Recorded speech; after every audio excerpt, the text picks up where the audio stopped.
Okay, let's begin with a word of prayer. Dear Father in heaven, we are very thankful for this morning. And again, an opportunity to open your word together. That is, the things that we have studied on our own as we contemplated these truths, that they will be understood, that you can correct any errors, and that you can lead and guide us. Thank you, Lord, for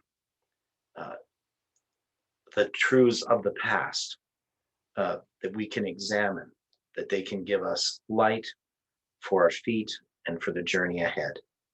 Give us strength through thy Spirit, insight. May you bring conviction upon us, and may the righteousness of Christ be seen upon us. We pray this in Jesus' name. Amen.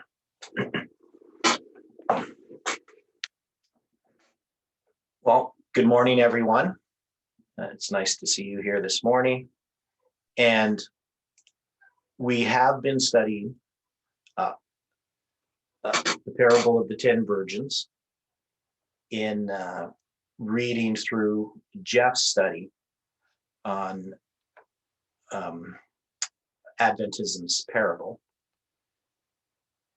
And we keep finding a bunch of things. So these things that we find, sometimes quite by accident, we stumble upon them.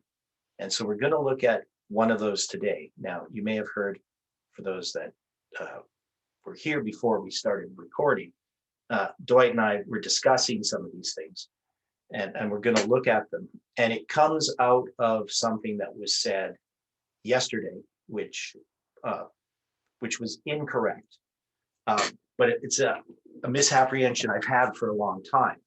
And now we know that Abraham and Isaac both experienced a famine, and both journeyed a ways. Abraham went down into Egypt, and I had said that Isaac also had, but that's incorrect. And that passage of scripture is in Genesis. It's in Genesis 26:2. Yeah, Genesis 26. And I'm going to put this up on the screen so you can see it. And there was a famine in the land beside the first famine that was in the days of Abraham. And Isaac went unto Abimelech, the king of the Philistines, unto Gerar. And the Lord appeared unto him and said, Go not down into Egypt, dwell in the land which I shall tell thee of. Sojourn in this land, and I will be with thee and will bless thee. For unto thee and unto thy seed I will give these countries, and I will perform the oath which I swear unto Abraham thy father. And I will make thy seed to multiply as the stars of heaven, and will give unto thy seed all these countries, and in thy seed shall all the nations of the earth be blessed. Because that Abraham obeyed my voice and kept my charge, my commandments, my statutes, and my laws. And Isaac dwelt in Gerar. So anybody know exactly where Gerar is? Because he has this famine in the land of Canaan.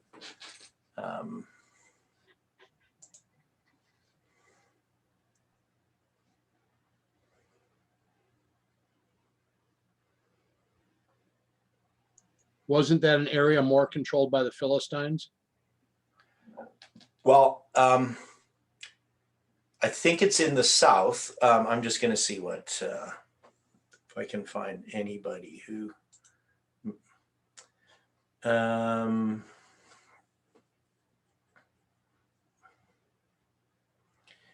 see if anybody says anything about its location. Because the Bible says in Genesis 20, and I'll just go there. So in Genesis 20, it says, And Abraham journeyed from thence toward the south country, and dwelt between Kadesh and Shur, and journeyed in Gerar.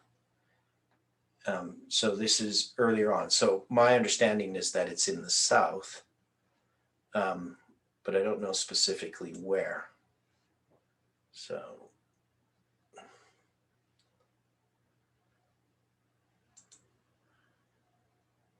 If I'm reading this correctly, If Yeah. we were to go to Smith's Bible Dictionary, Okay. they seem to believe that Gerar was located south of Gaza. So somewhere located along the Besor River in the Negev. Okay. Yeah. Yeah. But So it's not in Egypt. right, It's sort of that along the border that goes into what we would call the eastern part of Egypt. If you're going to extend Egypt's territory changes at different times. But yeah, so he's not going towards Egypt, the western part, or towards the sea. He's in the south. what's kind of interesting, if you look at the meaning of the name, Okay, a lodging place. yeah, Yeah. Hmm. Okay, so what we have established is he doesn't go into Egypt.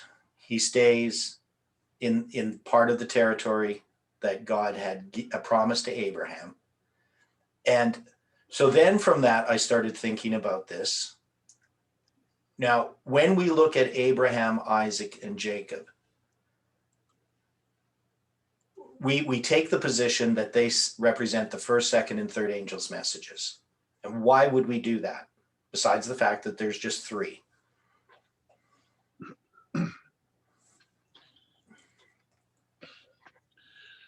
well,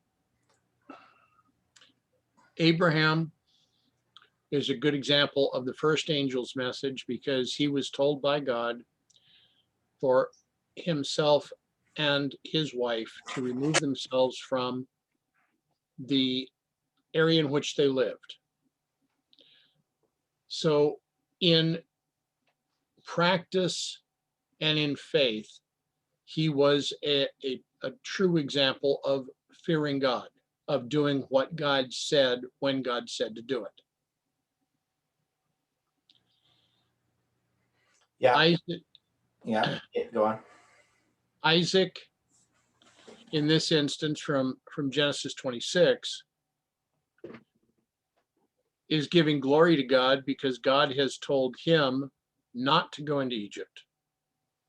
So he is not going into a nation that is so very highly pagan.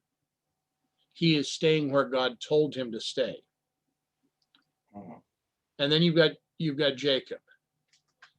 Now, Jacob, when he leaves, he comes under the control of first his father-in-law, Mhm. and he has to face an issue with his father-in-law. But then he's also got to face the issue with his twin brother. But he doesn't return to his former homeland as a wealthy man or a conqueror. He comes back as a servant. So he's reflecting a character that was very much unlike his twin brother. Mhm. And if you've ever spent much time around twins, you find that their characters, in a lot of ways, are very similar. Mhm. Okay, and so there's a number of things. So you touched on some of them. Now, one of these has to go back to the covenants. So we know that there's a covenant made with Abraham, and that covenant is renewed with Isaac. And when is it renewed?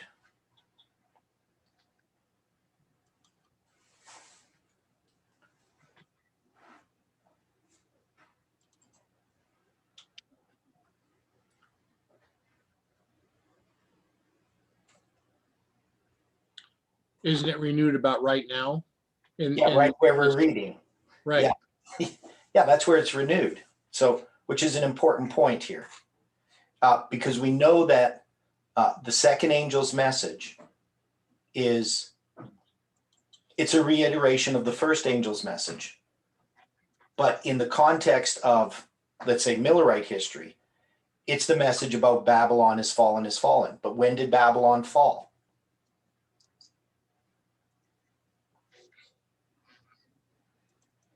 In Millerite history. 1798. 1798, right? So when it's referring back to Abraham in this renewal of this covenant with Isaac, it's doing the same thing that the second angel's message is doing in regard to the first angel's message. Now, we also have that covenant's going to be renewed with Jacob as well. And where does that happen with Jacob?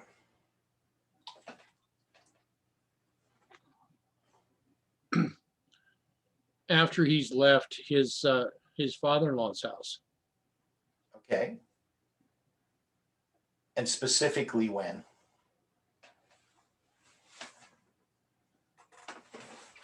And how is it done?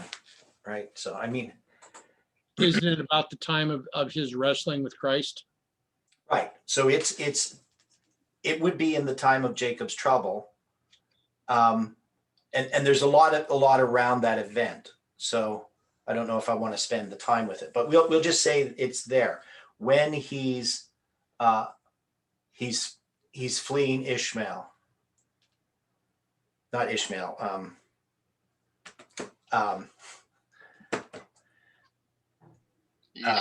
Esau, yeah, Esau. So when he's fleeing Esau, and that whole situation there. Now we could also here. I want to go back here. So right, so it's here, 35. God blesses and renames Jacob. So he also gets a new name, right, at that time. Right. Right. So and there is also let me see here. So there's this. I'm just going back. So you're going to get Jacob meeting Esau in chapter 33. Chapter 32, Jacob fears Esau. So Jacob flees from Laban, right? Then he's going to, this is where he's going to have this struggle. But it's going to mention that he had been renamed. And God renames him based upon the struggle, right? That's how we understand it. Right. He struggles with Christ. And then he gets the name Israel because he I can't remember how it says that.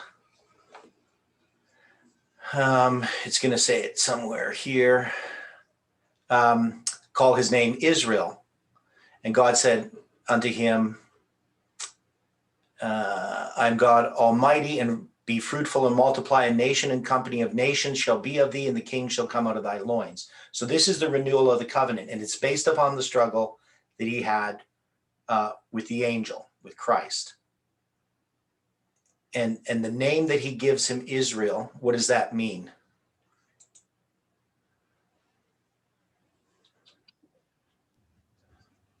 The Prince of God. Yeah, so the prince that prevails with God. Gesenius, he says here, interprets Israel as soldier of God. But it's because he prevailed in that struggle. Now, did he really prevail? Or in what way did he prevail? Because Christ could have definitely won that wrestling match, and he even puts his thigh out of joint. But in what way did Jacob prevail? He refused to let go. He refused to let go. And of course, that symbolizes the experience that we're going to have during the time of Jacob's trouble when we go through a similar experience. We know that we're sinners, and all we can do is cling to God. That's all that he does. He just will not let Christ go. It's not, he doesn't appeal to anything in his life or any of his accomplishments. because he doesn't see anything good about what he's done. He recognizes he was a deceiver, and that he manipulated things to get what he believed that was his by right. And now all he has to depend upon is Christ. So now we're saying that Jacob is the third angel's message, because the third angel's message, where does it find its fulfillment?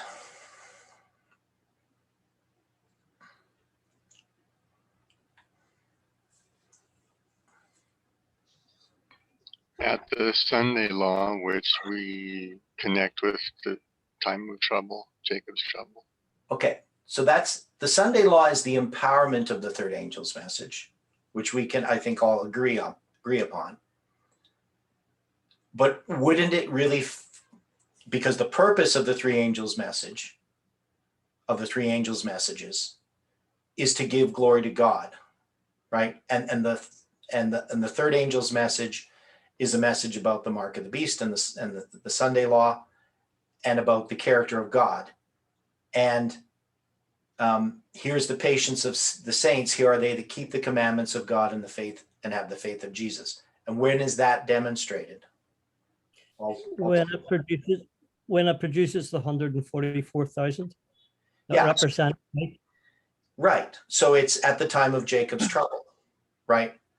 Because that experience that God's people go through during the time of Jacob's trouble is the experience of pure righteousness by faith. It's what Christ experienced at the cross. That's why the very words that Jesus uttered, my God, why hast thou forsaken me, is the same words that come from the lips of the 144,000 as they go through that trial.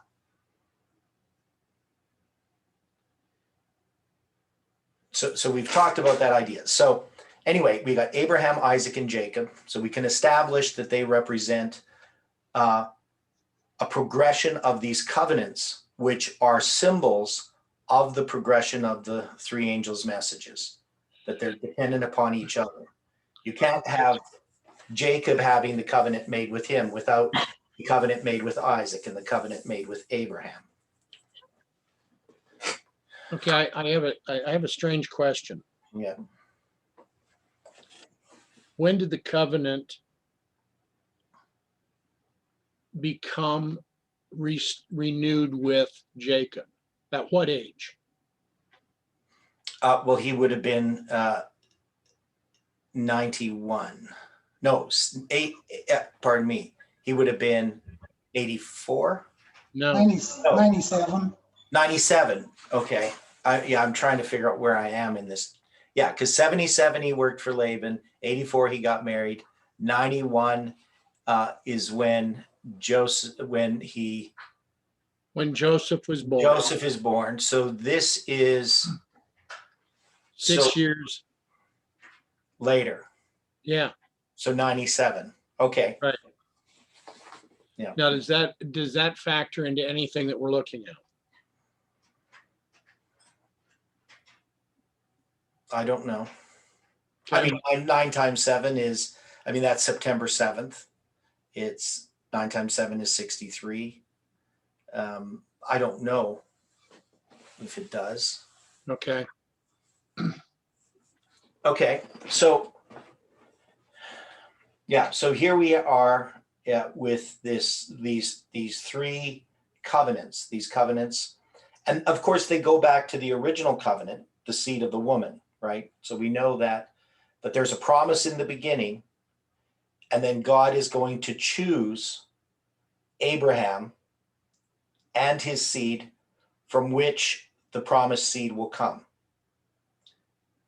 And these are these series of covenants. Now, then we're going to have Joseph. Now, we know that Jacob, he has 12 sons, and this birthright that has been passed down ever since the promised seed, because it's connected to the promised seed.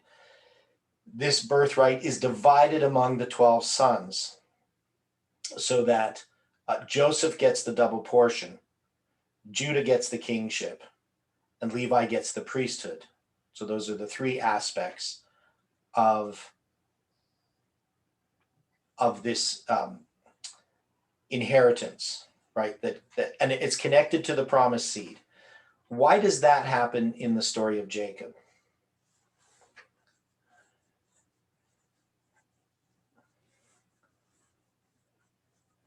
Why does Jacob do that? Well, okay. As we've studied this out before, Yeah, he could not give the blessings to the firstborn because of Reuben's sin. yeah, So the firstborn was taken out of the equation. hmm, The secondborn, Simeon, was taken out of the equation because he was the one that pushed hardest for the sale of Joseph to be, I mean, basically be sent away from the family. hmm, Now, the third and fourth sons, Levi and Jacob, were the next to whom the blessing would fall. hmm. So I can see where that was divided Yeah, there. Levi and Judah. Yes, sorry, you're right. Levi Yeah. and Judah. And so they get a part of it. Correct. Yeah. So then the next eldest son would have been this with Joseph. Right.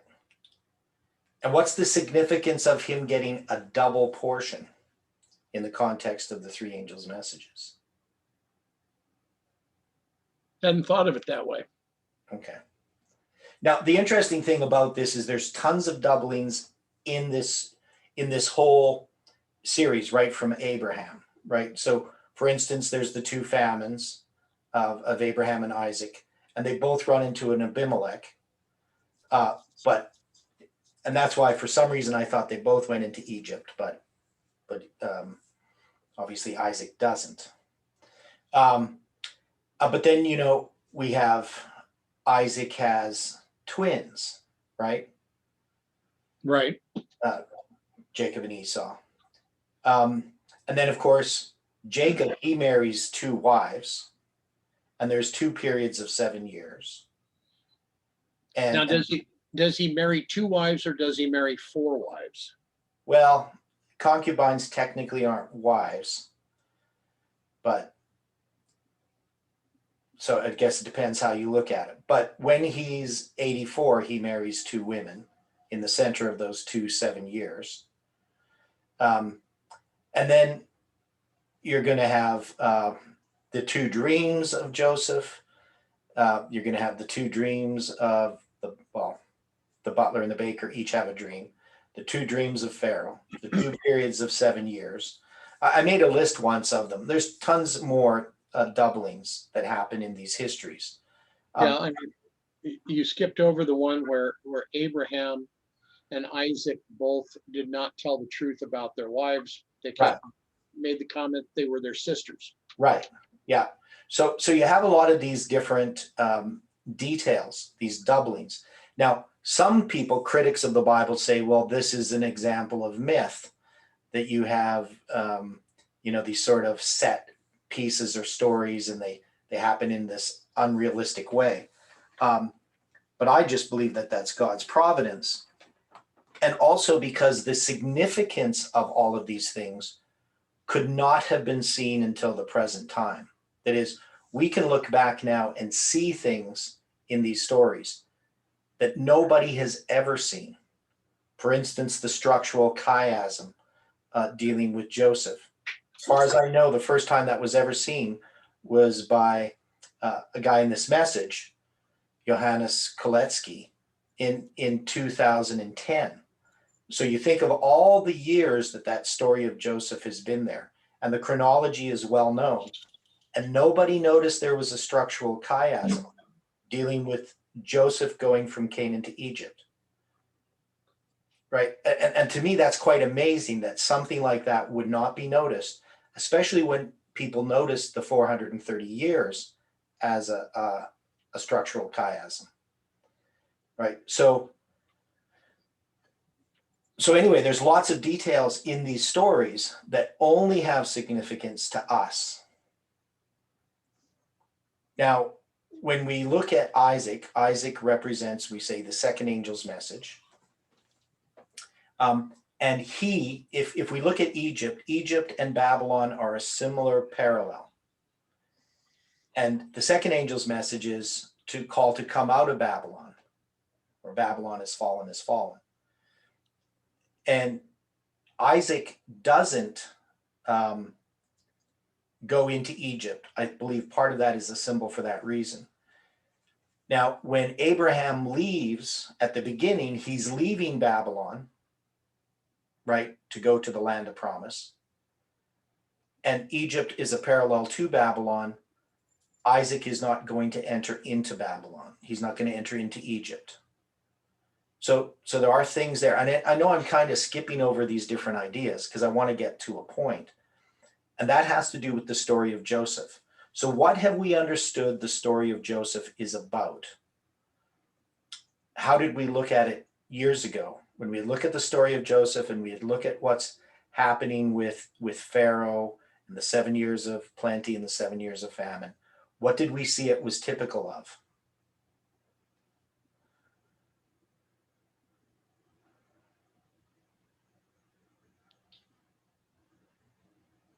In the line of this conversation, would we not say that this is typical of the angel of Revelation 18?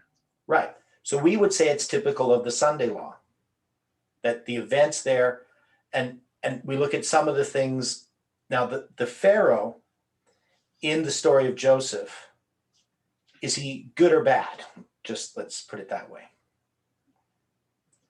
The Pharaoh at the time of Joseph is good. Right.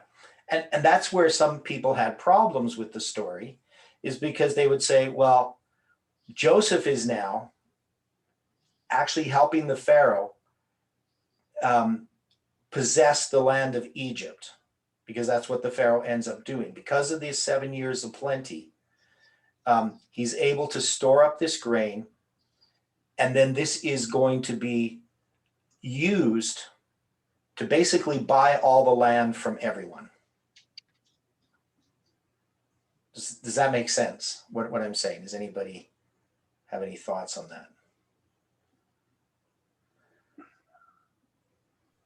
Yeah, it's definitely a symbol of the global takeover. Right. And Egypt, of course, is a symbol of globalism. So the question, though, when we say that this is a symbol of the Sunday law and what happens, the problem is that this is in the context of something good, not something bad. And that Joseph is actually helping, and God is helping, because God's the one that gives the dreams to Joseph, to help this to happen. So what does that mean? Why is it that way in the story of Joseph? Why are the symbols for something that is ultimately bad all appear in this context of something that's good? Well, we do that with Xerxes in the book of Esther also. Yeah, so we do it in these other places, and the question is why? Well, we're looking at the context. Yeah, but the question is, why does God do it that way? I mean, I'm not saying why do we interpret it that way. Why is it happening that way?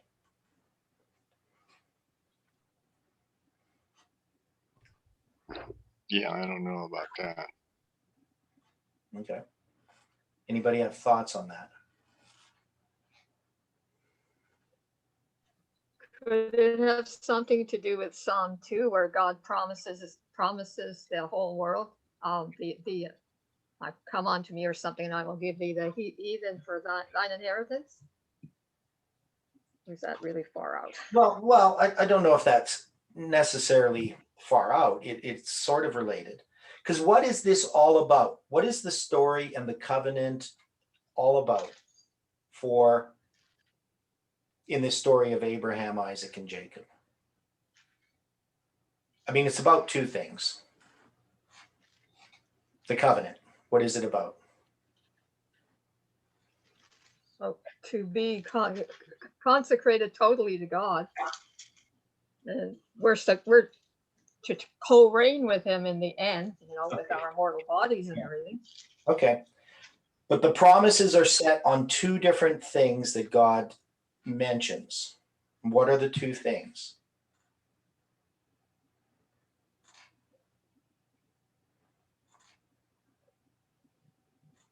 You need to think more basic. Is it the land and the seed? Right, the land and the seed. And this goes back to the story of Adam and Eve, because Adam and Eve were given the world, right? They're given the earth. They're supposed to um, be fruitful and multiply, right? So they're given a seed and a land. That's the purpose of creation, is this seed and this land, the people and the land. That's what creation is about on that level. And we can see that God has a purpose in what he's trying to do. So what is the purpose of the seed and what is the purpose of the land? And it's quite simple. It's not like a complicated question I'm asking. The seed guarantees the inheritance. Okay, so it guarantees the inheritance, and the inheritance is the land, right? Right. So In the what- original plan. Okay, so we have the seed and we have this land, and we can see this promise. So it was lost because of sin, and it's going to be restored. That is, God's purposes for mankind is tied up in that he's created mankind and he's created a place for him. That is a purpose for mankind.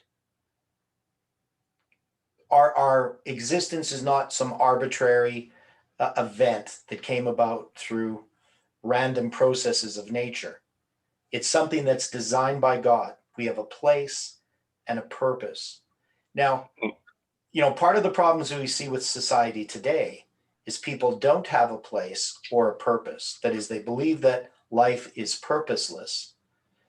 And we're meant to know what it is, what our purpose is. And when we don't know what our purpose is, we're lost.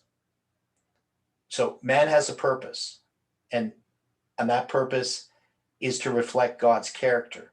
It's to be a son of God. So we have this seed, and we're going to have this man trying to accomplish or create his own purpose, which is what sin is. That is contrary to God's purposes for him. So that's just a really simple way of looking at what sin is. And when man does that, he does things like build the Tower of Babel. He becomes kings and rulers, and he dominates over others. But we also know that God is a ruler. But does he dominate? He's not a benevolent dictator. No, he's not a benevolent dictator. He's not a dictator, right? He is a father, right? He loves us with an everlasting love, which he has demonstrated in Christ. So you're going to have this seed and this land. Now, in the story of Joseph, who does Pharaoh represent?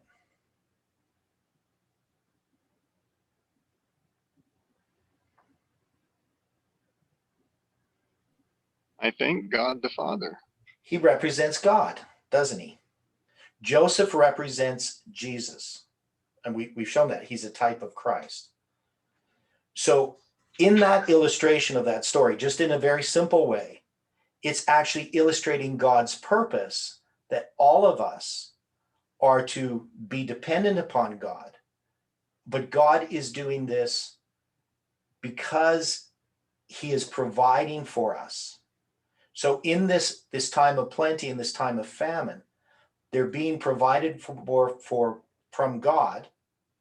And even though God ends up owning everything, it's not in some oppressive way.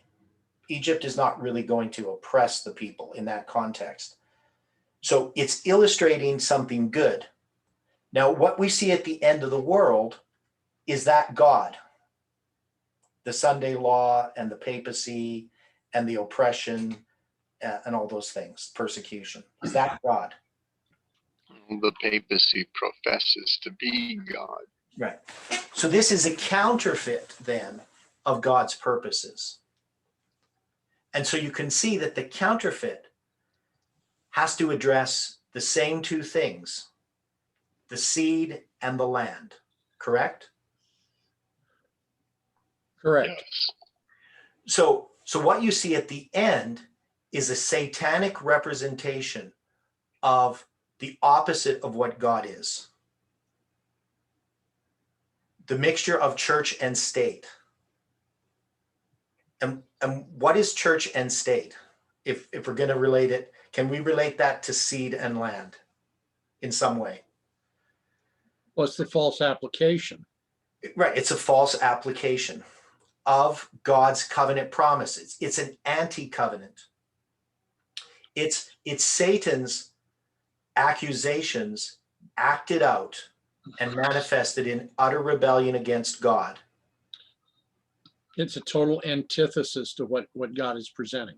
Right. And so that's why the Sunday law looks a lot like what we see in the story of Joseph. But in the story of Joseph, it's meant as an illustration of what God wants to do, where the Sunday law is Satan's antithesis to that. It also causes them to reflect the character of the God that they follow. So the world then, the character traits that the world starts to show are the complete opposite to the character traits that we should show or the 144,000 show. Right. So it shows the polarization between the two contrasting forces. Yeah, and so this even tells us something in the story of Esther as well, because in the story of Esther, life is being saved. In the story of Joseph, life is being saved. But in the story of the Sunday law, life isn't being saved by the actions of the papacy, the threefold union. It's actually it's a destructive force. It's death. So this becomes an important point when we look at these lines and these parallels. In the story of Abraham, Isaac, and Jacob, and we say that this is the three angels' message. It's not a warning message.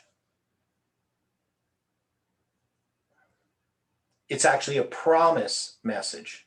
Right. Which is different, right? So these are promises that God is making, and he's illustrating through this history of what he will do. In the first, second, and third angel's message, it's a warning message about what Satan will do, because Satan is going to counterfeit in a certain way what's illustrated in the story of Abraham, Isaac, Jacob, and Joseph. Satan's going to, and so we have the warning about those actions that are happening at the end of the world. That is, God has shown his example at the beginning in his promises, in his covenants. And then what he has allowed is Satan to show his promises, his covenants, his way of dealing with things. So if we look at, for instance, the 25-20 for Northern Israel, we can see that that's the counterfeit covenant. Right? The covenant week, which is the week of Christ, the 2/12/60s, we can see that illustrated in the 25-20 for Northern Israel. So there's a whole bunch of symbolism that starts in the book of Genesis that is illustrating God's promises and his covenants to his people. And then you're going to see history unfolding two parallel kingdoms. Satan's kingdom and God's church, right? God's kingdom. And you're going to see them being acted out in their, the seed of the woman is bruising the serpent's head, but the serpent is bruising his heel. And so that enmity between thy seed, that's Satan, and her seed, the seed of the woman, that enmity is being acted out as a display on planet Earth, as a demonstration of who God is, and also revealing Satan for who he is. And we see, of course, that at the cross, Satan is unmasked to the angels. Yet, if anybody had any doubt about Satan's intent, at the cross, it is clearly seen what his hatred is. But that's still being worked out, not just to the unfallen worlds, but also to humanity in this issue of the great controversy. So when we get back to this line of the story of Joseph, so we had discussed a little bit, Isaac is being the second angel's message, and then Joseph is Revelation 18. That is, it's a parallel to that. I have a slideshow on my website entitled Earth Theater of the Universe, if anyone wants to look at it. Yeah, is that the one put out by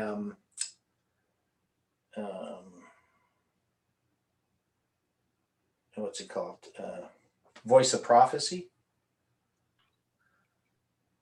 It was originally independent, but It Is Written did it first. It Is Written. Yeah. Okay, It Is Written. Okay, that's who I was thinking of. It Is Written. Yeah, and that was done a long time ago. Yeah, in the 70s. Yeah. When I came into the church. Yeah, so that's a long time ago. It's a really nice slideshow. You should look at it. Yeah, I did. I've seen it before, so other people should look at it. Looked at it a long time ago as well. But, and it'd probably be good to look at it again. So when we look at this, the story of Joseph then, if we're going to make a parallel to Revelation 18, Joseph is typifying our history, which is a repeat of the second angel's message. Now, there's also a repeat of the first angel's message that has to happen. But more specifically, the repeat of the second angel's message, which is Revelation 18. What is its purpose? What's the purpose of the second angel's message? The repeat of it.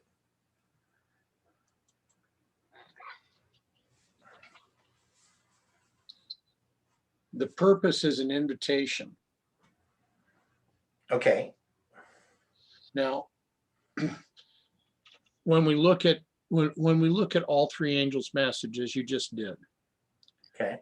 and then we look at the fourth, there is a positive message and there's a warning. Mm-hmm.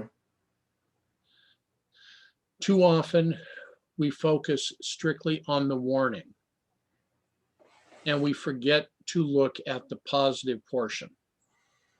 So in Revelation 18, when we're looking at this, come out of her, my people, this is God saying the end of the world, an invitation. an invitation, that there are those that have chosen not to follow God. They have chosen their own way and to be united with the adversary, where there are those that refuse to be united with the adversary, and they are now being called out and called away. They're being asked to come to receive their reward. They're being told, just like the 10 virgins, the 5 wise, that the banquet is ready. Come. Mm-hmm.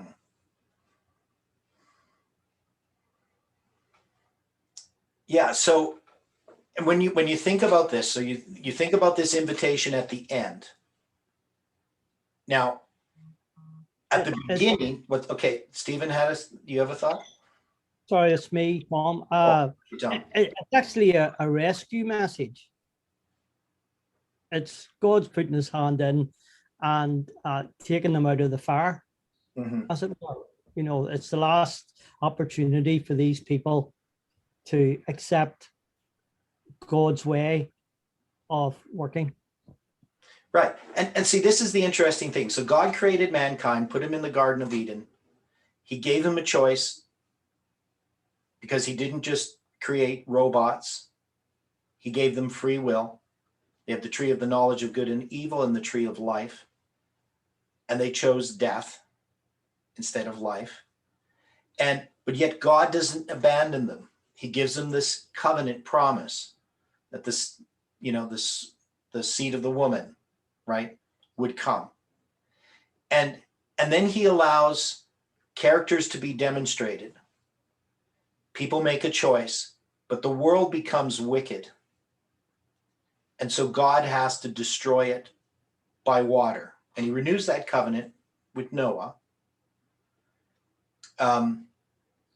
So through Noah, through his children, you're going to have this line which is going to come to Abraham. And God's going to then choose Abraham. And you're going to see all along Satan is working right from the garden when he first deceives Eve. And he expands his work just as God then expands his gospel. That is, Satan continues to do things. After the flood, Satan inspires men to create nations. So before that, they didn't have nations prior to the flood. But now they're going to have nations. They're going to work together, right? They're going to have a king. And so God has to then divide man, right? So that they're scattered over the earth. He has to scatter them into all these different smaller groups. But they continue to keep working. That spirit of Satan that is manifested in self-exaltation and usurpation is going to be manifested. And you're going to have Babylon. And God is going to use these nations also as judgments against God's people, that he's going to allow them to see the difference between following God and following Satan. So they're going to be manifest. So this earth becomes this theater of the universe. But through it all, God is manifesting his character, which is meekness and lowliness. That is, God never approaches or encounters Satan on Satan's ground. When Satan comes with everything he can against the Son of God yields up his life. He doesn't fight back. As a lamb goes before a shear is dumb, he opens not his mouth. He doesn't give railing accusations, right? He acts in the character of God who loves us and cares for us. And Satan keeps manifesting his character all throughout history. And so we're just going to see manifest at the end people who have a character of God and people who are fully invested in the character of Satan. So this is what's happening throughout history. It's being manifest. And it's a pretty interesting way in which God does this. It's too bad we know more about devil possession than Jesus possession. I'm not sure that we know much about devil possession. I think we have a lot of misinformation. I think it's pretty simple. The fact is, if you are controlled by the lies that you are told, then you're possessed by demons. If you're openly in rebellion to God, you're possessed by demons. But that doesn't mean literally demons entered into you. It just means that your minds and your thoughts are controlled by lies, because Satan doesn't have the power to do anything except lie. So I don't know. I think people have a lot of misunderstandings about what demon possession is. I have some Jesus possession too. Well, but again, it's Jesus' possession is accepting the truths of God's word and following them. You know, God doesn't just magically take over our bodies and control us. In both cases, either Satan or Christ cannot control us against our will.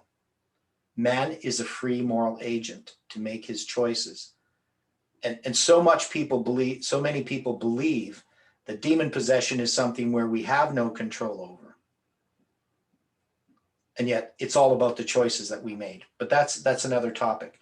So going into this issue then of paralleling these kingdoms. So I'm going to have to draw this, or not these kingdoms, these lines about Satan's kingdom and God's kingdom.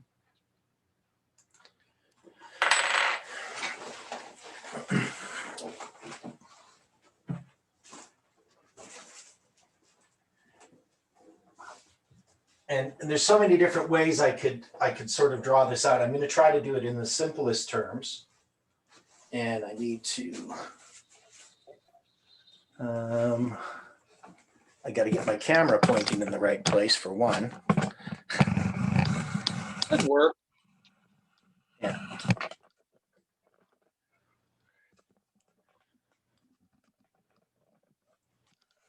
I had it different because I was teaching guitar. And then I'll stop sharing here. Okay.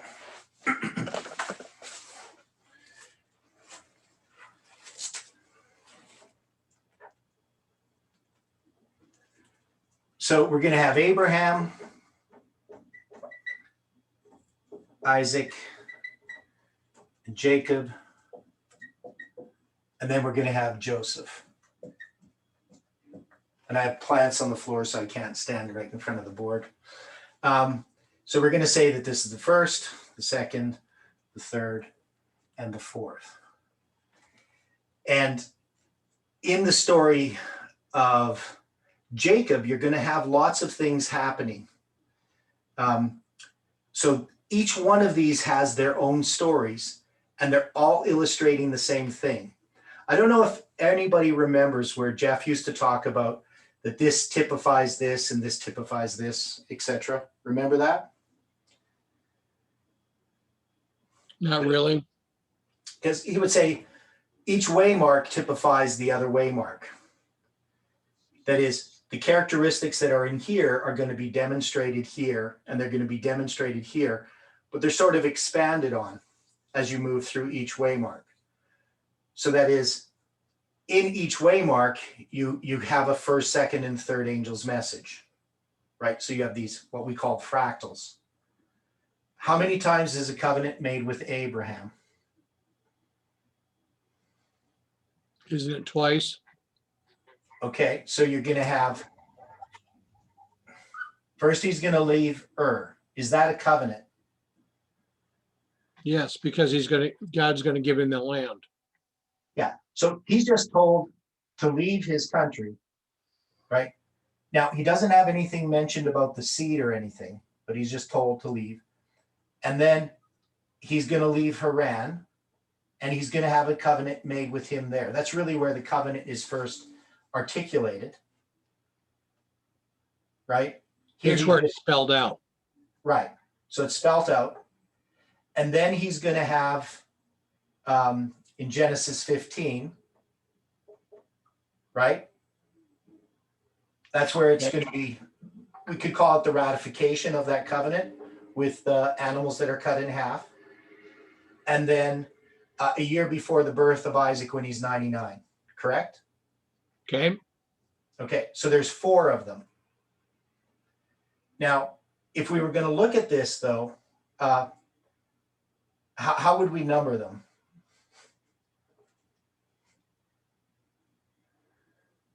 I know it's kind of a, because this is the covenant. Okay, we would count this as the first, the second, the third, and the fourth, correct?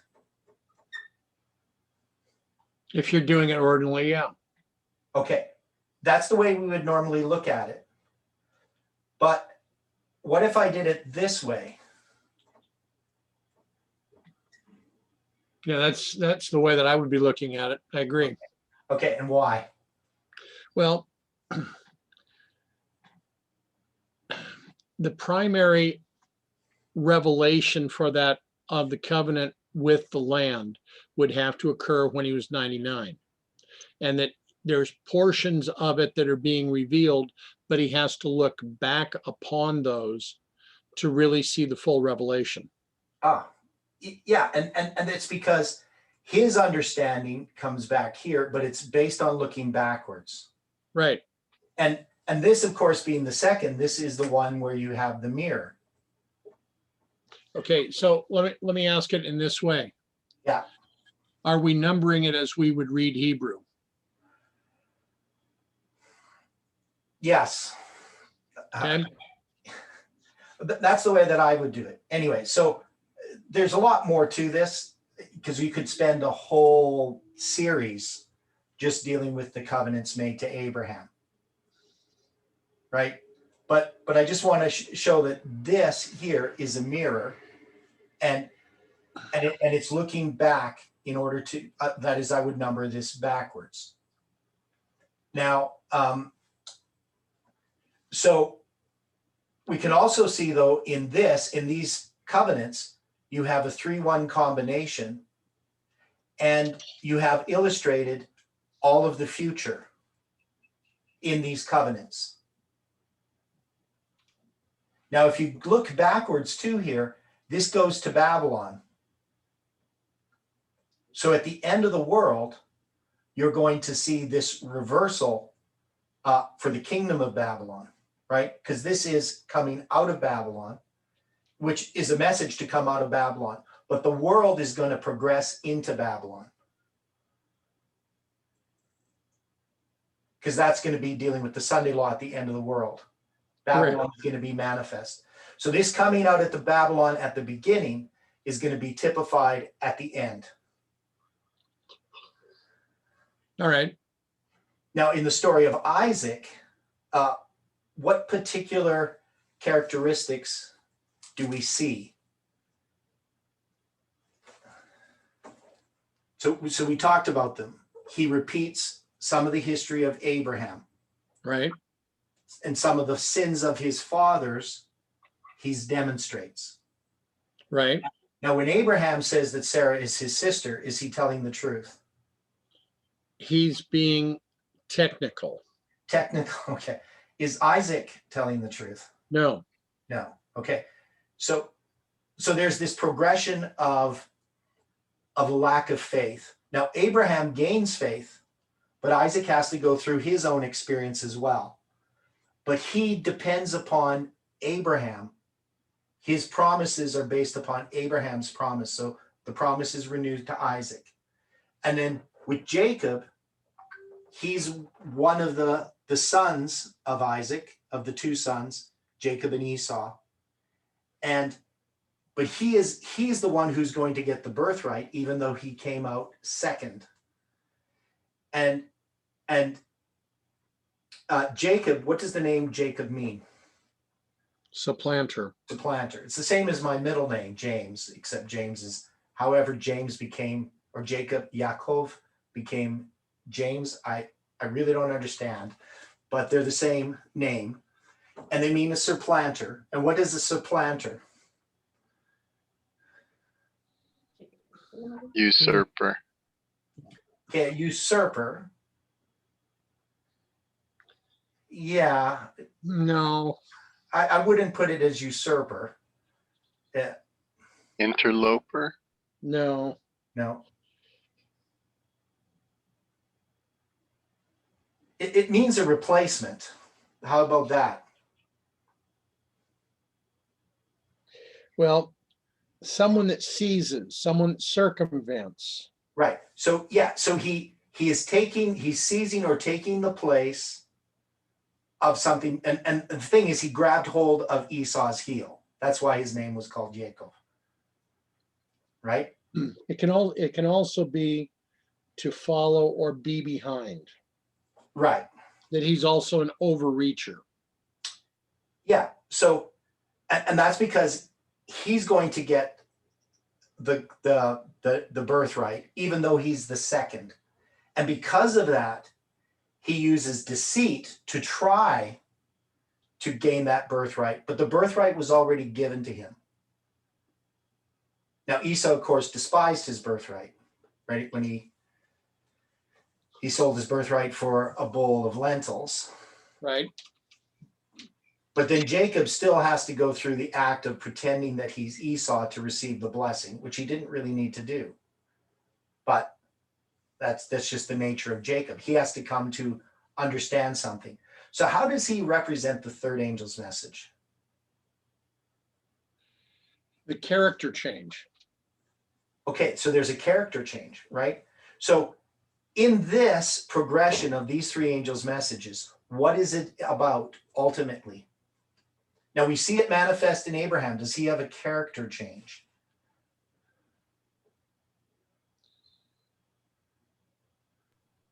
Yes. When is he called Abraham?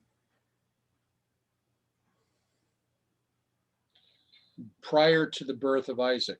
Right. So over here, when he's 99. Right. So that's when he gets a name change. And names denote character in the Bible. Right. Right. So names are not about the sound of the names or what they sound like. It's what they mean, because they have to do with characters. He and his wife both received a covenant, and when they received the covenant, their names were changed. Yeah. But he had received covenants earlier and his name wasn't changed. Right. He was still Abram. Okay. Now, Isaac doesn't receive a name change. Correct. Why is that?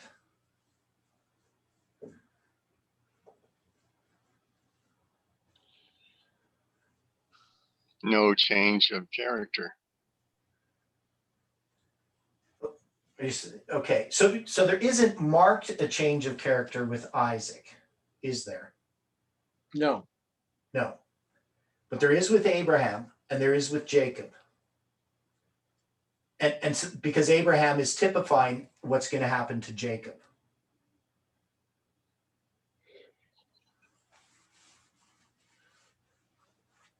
Right?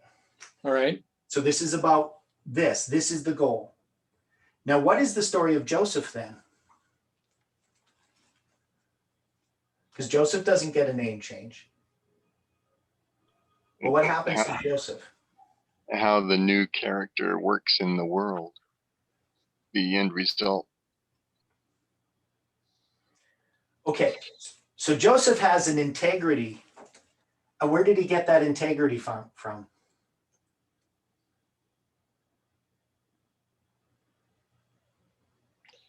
Would we want to say it was from his mother, or would we say it was he received it from observing his father? I think he received it from observing his father. That's the way that I would look at it. That is, he knows what happened to his father. Right? He knows this story.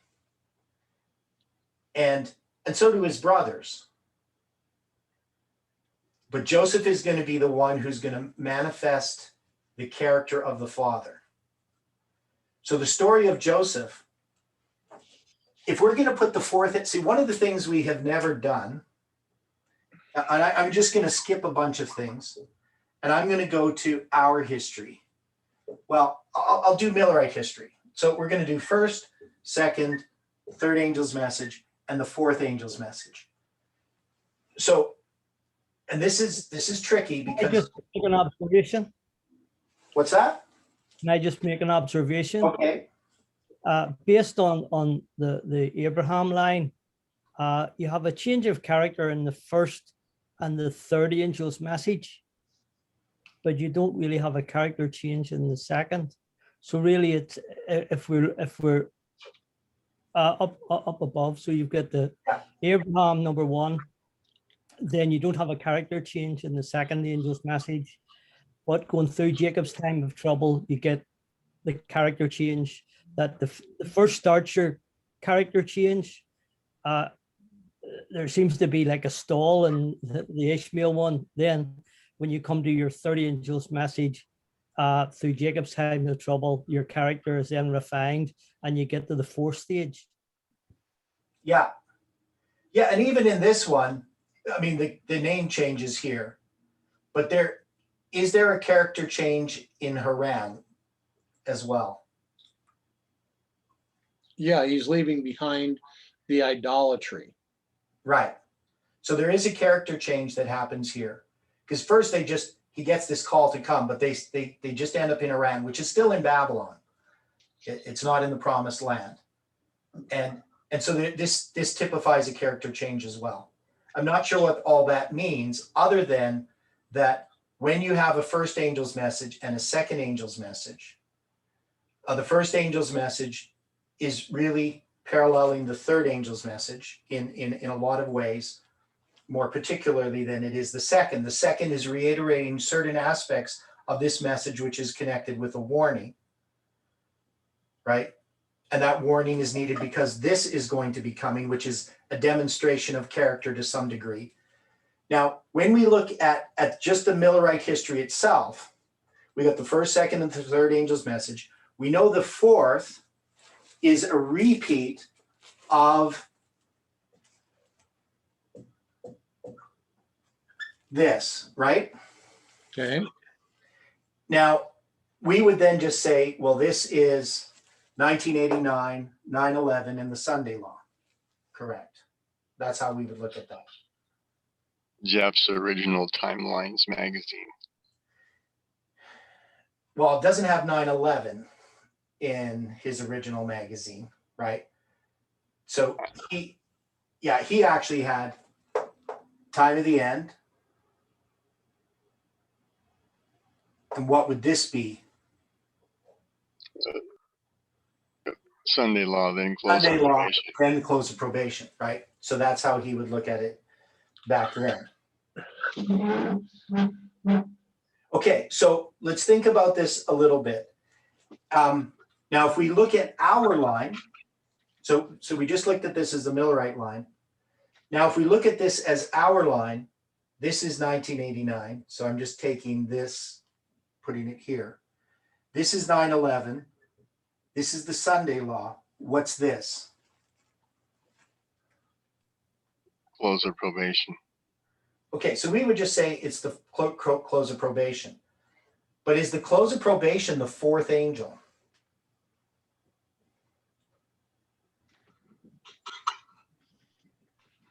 Well, not really. No. So wouldn't we put this as the time of Jacob's trouble? There you go. Okay. And so now there's some problems with what I'm doing here, because I'm sort of mixing lines together. And it's hard not to sometimes. But in the story of Joseph, he's demonstrating these covenants made with Abraham, Isaac, and Jacob. He's demonstrating that covenant out in what we would call the fourth angel's message. Right? It's not the third angel's message, it's the fourth. And the fourth, if we look at Millerite history, the fourth angel is demonstrated here as a three-step testing process, which I'm now bringing down to here, right? So I'm taking 1989, 9/11, and the Sunday Law, and I'm placing it here. But we can always see that with a third, there's always a fourth. And that fourth is a demonstration of character that was changed in the third. Just on this simple level. Does that make sense? Yeah. Now we know that the Sunday Law is a demonstration of character as well. But now that demonstration of character that was done here in the Sunday Law is now going to be tested even further in the fourth angel's message. So Jacob has a change of character. But if Joseph is now demonstrating that change of character in himself, he is the seed of Jacob demonstrating that character. And so we're going to have people who are going to stand at the Sunday Law and they're going to demonstrate a character. But they're also going to demonstrate the character here in the time of Jacob's trouble. Now, and the time of Jacob's trouble, I just put it there as a simplification of it. But the time of Jacob's trouble happens here with Jacob, correct? Right. So why do we have the time of Jacob's trouble here in this demonstration? Repeat and enlarge. Okay. And really, all we've done in all of this is we look at the gospel promise made to Adam and Eve, and you see this as an expansion. It's a repeat and a large all throughout history. And in the time of Jacob's trouble, all these histories come to bear. That is, everything has led to this point. Because now I could say in the time of Jacob's trouble, if I wanted to expand it, I could expand it here. So what would be the first waymark in this history after the Sunday law? What would number 1 be if I'm going to take number 4 and expand it?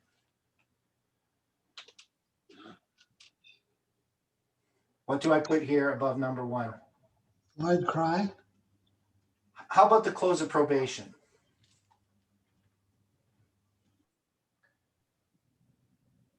Does that make sense? Could Okay. we parallel that with when he left Laban? Yeah, we could, but I'm just trying to put this as a 3-step reform line. Would that be more along the lines of a primary close of probation? I mean, as we've talked about in the past, close of probation more for the corporate church than for the people. Oh, okay, I see what you're saying. Because if you go back to 1989, that's a close of probation for the corporation. Right. And then the third is a close of probation for the people. Right. Right. So there are always lots of closes of probation. Now, I talked about how each waymark typifies the other. And that's not quite true. That is, certain waymarks typify other waymarks. The first typifies the third. The second typifies the fourth. Now, Parminder tried to sweep that under the carpet, and he says, you can't do that. And I was surprised when he said it. And then I was also surprised that Jeff had to, in his next presentation, said, oh, I can't do that anymore. And I'm thinking, like, why can't you? Just because Parminder said that you can't do it because Parminder's wrong. That we know that they typify each other. That's something that's been so well demonstrated. It didn't really make sense to me that Jeff just accepted it that easily. But we know that waymarks typify each other. The second definitely typifies the fourth. You couldn't argue that it doesn't. But anyway, so we have a close of probation here. So now we have a waymark beginning with a close of probation, or a reform line, if you want to call it that.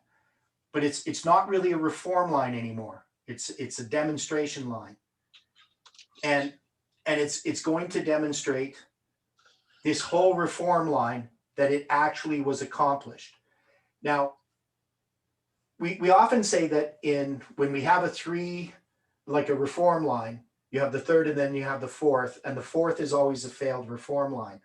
That is, it marks the first generation and so forth. But in this reform line here, this is the one that most closely parallels what's happening here with God's people at the end of the world in a positive sense, in contradistinction to what's happening with the other reform line that's representing the satanic kingdom. That is, God's kingdom is going to be demonstrated here in a parallel reform line that's happening along with the events at the end of the world. That is, God, the everlasting gospel, is going to demonstrate 2 classes of worshipers. And so that's going to be demonstrated at the end of the world. But here in this one, there isn't 2 classes of worshipers being demonstrated. This is the one class. This is God's people. And this is really almost an internal line more than anything, because it's things that they're dealing with, not events happening to them outside of them, except in the story of Joseph. But even then, this is really more about Joseph than it is about Egypt. So when we come back here and we look at this fourth, and the fourth is going to be divided into 3, you have a close of probation. And so what would the second step be?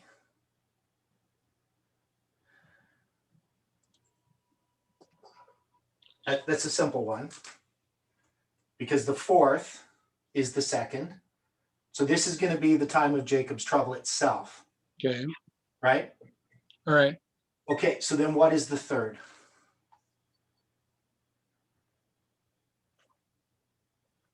Would the third not be the Sunday law?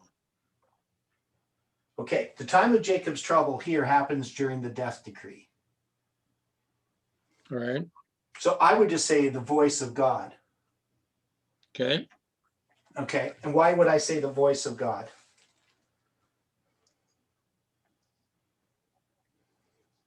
Not the second coming.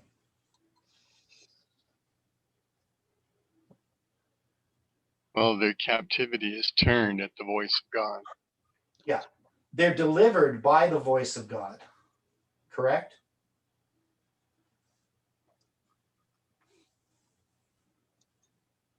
Is that the words Ellen White uses, delivered? Yeah, I think so. Okay, so there's going to be a bunch of other events. You're going to have the second coming. You're going to have the 1,000 years. You're going to have the great white throne judgment after the resurrection of the wicked. Are those a part of this reform line that I just illustrated here with the fourth? Well, I don't see it. Yeah, they're not. That is, this is the other ones are a part of the reform line of the wicked, of Satan's reform line. So in this history here, what we're seeing is the demonstration of God's people, of the character of Christ. And can we put the cross there? My God, why hast thou forsaken me? So this is the demonstration of the character of Christ. Is Joseph a demonstration of the character of Christ? Yes, Yes. So really what we should be focused on, I'm not saying that we don't focus on the external events, but God has given us a reform line in the story of Joseph that is about a demonstration of the character of God. And that's what our reform line is ultimately about. So there's the warning about any man that worship the beast in his image or receive his mark. There's the call to come out of Babylon. Babylon is fallen, come out of her, my people. But to come out of her, my people, is not about so much that Babylon's fallen. God is wanting a people to demonstrate his character. Now, we'll go back to what we've been doing.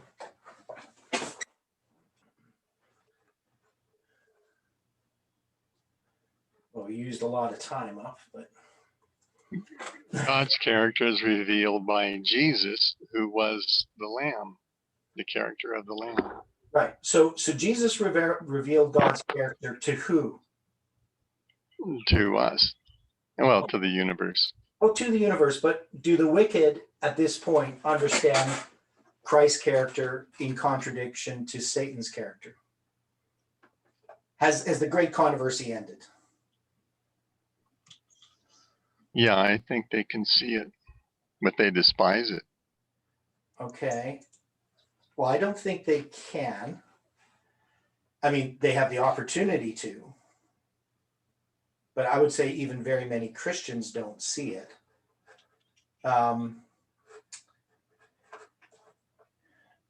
So Christ demonstrated his character, the character of the Father, to those who believe.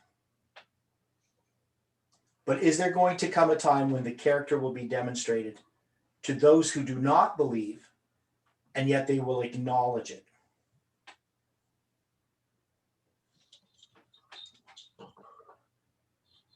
Every knee will bow someday. Right. And that's going to be based upon an examination of the history of the 144,000. Because we talked about this before, that they without us would not be made perfect. Where Paul talks about in Hebrews chapter 11. And what he's talking about there is that those that have died in faith, having not received the promise, they're dependent upon God's people being victorious in the end. That is, if God's people aren't victorious, Christ cannot return. He cannot resurrect the righteous. Now, he's chosen some as first fruits, but even their place in heaven is dependent upon that final generation. Now, this is attacked within the church as called last generation theology. And it's considered by the Seventh-day Adventist pastors and our organization as the most dangerous heresy. That is, I've talked with pastors and they say this is what they're fighting against. And one of them was a good friend of mine. For years, he was my best friend before he was a pastor. And the last time I talked with him, he basically recanted everything that he had believed about the nature of Christ and overcoming sin, saying that it was last generation theology. Now, to me, that's Adventism. That is, if you get rid of this idea that Christ's character has to be perfectly reproduced in his people before he can come to claim them as his own, you are no longer a Seventh-day Adventist. Yeah, that was the whole thing that Dennis Priebe was fighting for from the 1980s onward. Yeah. Okay. Right. So Dennis Priebe's one of those who understands the nature of Christ and overcoming sin. But he's been fighting against the new theology, and the new theology is that Jesus did it all for us. And all we have to do is trust in his righteousness. And we're never going to be righteous until he comes back and we get a glorified body. But if you say that, then everything that Ellen White has said about the nature of Christ, everything she has said about last day events, all are just meaningless. Because why would you need any of this if God can just magically change our nature so that we don't sin? Why is anybody lost? Doesn't something have to happen? And if you take the position, well, you just have to accept that salvation. And you'll see lots of different illustrations like this. Like if somebody gave you $1 million and, gave you a bank account and a bank card, but if you didn't ever access it, then, you basically forfeited that $1 million. I mean, you've heard those types of illustrations, right? What's the problem with those illustrations? They sound good. Yeah, no character development. Okay, no character development. Now, see, a lot of people then say what we call character development is just righteousness by works. Yeah. So what's wrong with their illustration? You have to have the character of the one that gave you the money to access it. Yeah, okay. So the problem there is that we're not saved or lost depending on whether we sin or not. We have a mind. Now, can God change our physical nature? Yep. Okay. Is that going to change our mind? Not a bit. No, it's not going to change your character. Now, there is a sense in which our physical natures are limited. And if you talk about ultimate perfection, no such thing can exist in humanity. Even in Christ, he never had creature perfection. That is, he still had a human body. That is, he could still make mistakes. He could still forget things. It wasn't like he had this absolute perfection of a God as a man. What he had was a Christ-like character. He had the mind of his Father. Everything he did was motivated by love. He still had the limitations that you and I have, and he still felt guilt even when he did not do wrong, just by being accused. So the problem there is, if God could just change our nature, whose lie have we bought into? I mean, that's sort of answering it. The adversaries. Yeah. Because what Well, we is, buy into original sin. yeah. So what is the lie that Satan gave at the beginning? You will not surely die. Okay. That's what he told Adam and Eve. But what is it that he That God's law be obeyed. okay. It's an unjust law. Okay. So God is unjust because why? He makes impossible demands of his creatures. Okay, so he's asking something of us which is impossible. And what was God asking of Satan that was impossible, according to Satan? Submission and humility, love and service. Right. So he's saying, since you created me with free will, it's impossible for me to choose to love you, because I'm naturally going to choose contrary to you, because you created me as a God. And is that partly true? Partly. Right. That's the thing about lies. They're not very convincing unless they have a partial truth to them. So God did make us have something that allows us to be like God. That is, he gave us a free will, the ability to choose. And Satan is right. You gave us this ability to choose. You're now responsible for that fact. And so when I choose to do my own will, you shouldn't be able to say anything about it, because you created me with this ability to choose. Now, what's wrong with what Satan's saying? Because he's correct. God gave Satan an ability to choose. But why can God say that if you choose a different way, that's death? Why can God say that and still be just? Because he gave us an ability to choose.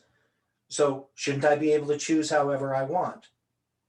And so what was the problem with what Satan was saying? Well, God is the source of life.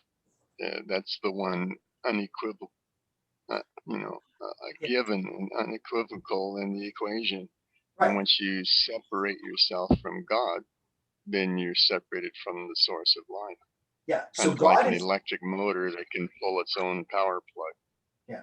So God is saying to Satan, okay, you have the ability to choose. I gave you that ability, but the choice is between life and death. So if you don't want to exist, that's fine. You will get your wish. But there's no possible way that you can exist and do things contrary to God's nature, because life comes from God. So this is what's being demonstrated, that there are people who are going to choose life. Now, to choose life is self-denial, self-sacrifice, because that's God's character. God is love. Everything that he does is the result of his character. He can't act opposite to his character. Right? You know, people say God can do anything he wants. Well, or he's all powerful. And so why can't he just do this or that? Well, he's limited. His limitation has to do with his character itself. He can't do something contrary to his nature. Now, we can choose because God gave us that ability, but the choice is life and death. Now, so our time is up. So we're going to have to come back to this next week. Now we do all this in the context of we're studying Zerubbabel and so forth, and we're really studying these lines. As Jeff is going through Adventism's parable, we're really studying Adventism's parallel, right? We're studying these lines. And so we have to address these things. And I think the thing that's kind of amazing to me is what's coming out of this study. So as we look at these things, we start to notice details. Now, there was a suggestion made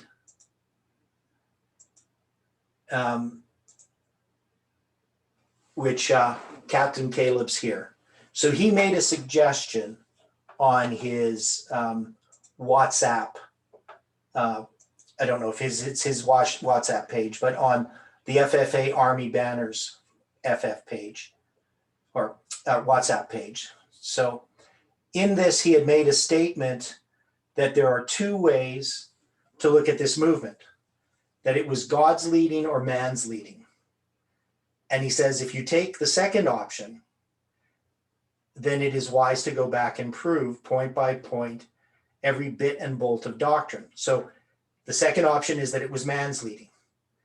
Now, I don't follow, Caleb, I don't follow your logic in this, and I wrote there as well. So you say if you take the first option, you only have to trust the same God, move forward to the next step, waymark, jewel, unfolded.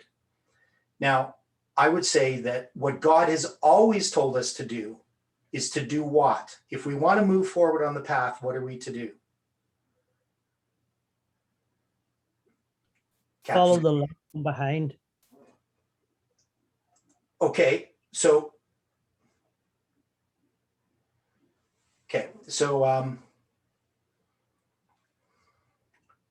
so you're saying in order to move forward on the path, we have to look in the past, right? And why is that? Yes. Okay. Because God's truth always builds on the former. There's the new truth is always built on the old truths. It's just extrapolated out. Yeah. And if it was man's leading, what the natural thing that we would do, because we've been led by man, is we're just going to move forward blindly, right? Because that's what man does. So if it's man's leading, man isn't going to look back in the past and see God's leading. So we know that God has led us. And what does God ask us to look back at past history and his teachings in our past history? Ellen White says the light of the midnight cry shines all along the path. So I don't follow the logic saying that if it's man's leading, that we then need to prove, go back and prove point by point every bit and bolt of doctrine. Because if it was man's leading and we go back and we do that, one is man isn't going to do that. So that's not man's nature. If man's been leading us, we're going to do what always happens when man leads. We're going to continue on blindly forward. And that's called presumption. So he says, yeah, so this is pointed up here. What he said, there are two ways to look at this movement. It was God's leading, it was man's leading. If you take the second option, that it is wise, then it is wise to go back and prove point by point every bit and bolt of doctrine, which is what everyone seems to be doing as I speak. However, if you take the first option, you only have to trust the same God, move forward to the next step, waymark, jewel, unfolded. It is up to you to decide. I take option 2. So that's what Caleb wrote. Anybody else with comments on this? Because I believe that this is actually dangerous and presumptuous. This would be what I would call the path of fools. Anybody have a comment on it? Counsel to ask for the OPAS. Okay. That's our counsel. Yeah, this is what this movement is based upon. Yes, yes. So if we were to take the approach that we just move forward in faith, Forget about the past. Yeah. who's doing that in this movement? That's a bit like taking the New Testament and throwing away the Old. Yeah. The whole New Testament is based on the Old. And that's the problem with the churches today. They only want the New Testament, and they have learned no lessons from the Old Testament. And this So is yeah. Okay, go on. Our movement is based on the fact that we see God's leading in the past, and we know the end from the beginning. So if we don't look at the beginning, you've no hope of getting to the end. So it's counterproductive what Caleb is trying to ask us to do. God never gave anybody blind faith. Everybody in the Bible had a relationship with God before he asked them to step out in faith. And that was through what he had led them and them experiences. And that's what this movement's doing. Through the experiences that we have evaluated since July 18th, we're moving forward as a result of that.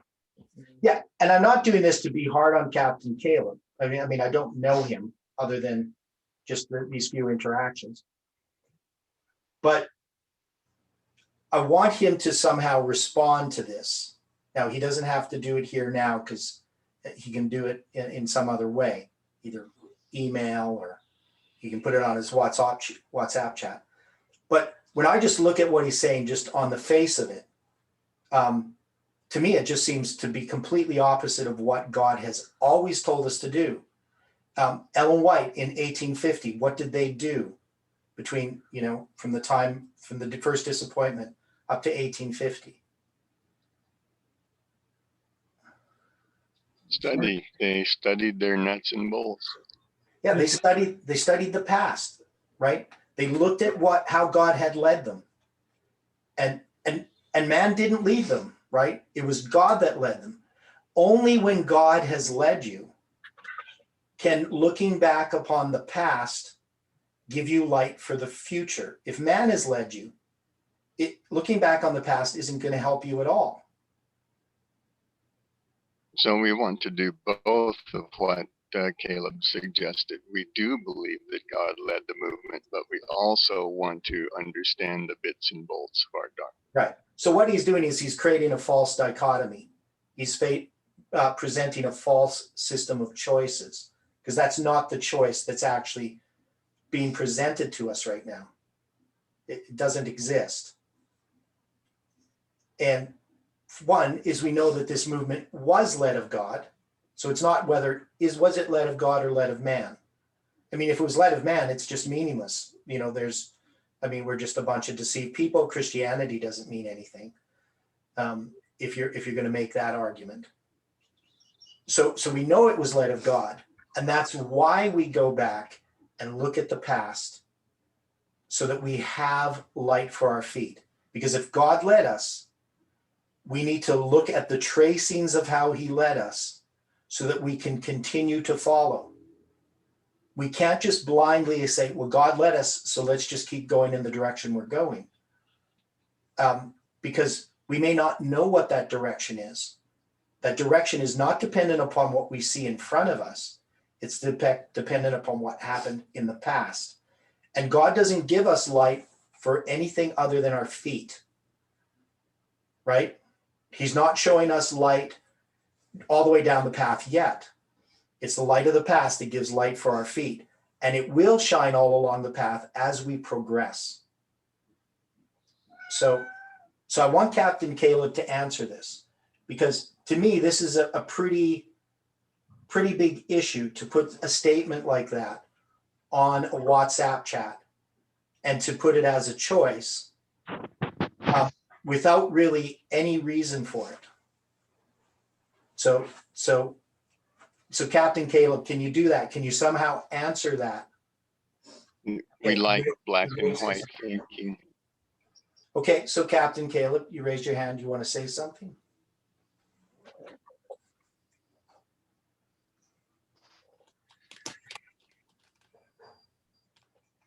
Yes. Okay, Good morning, everybody good morning.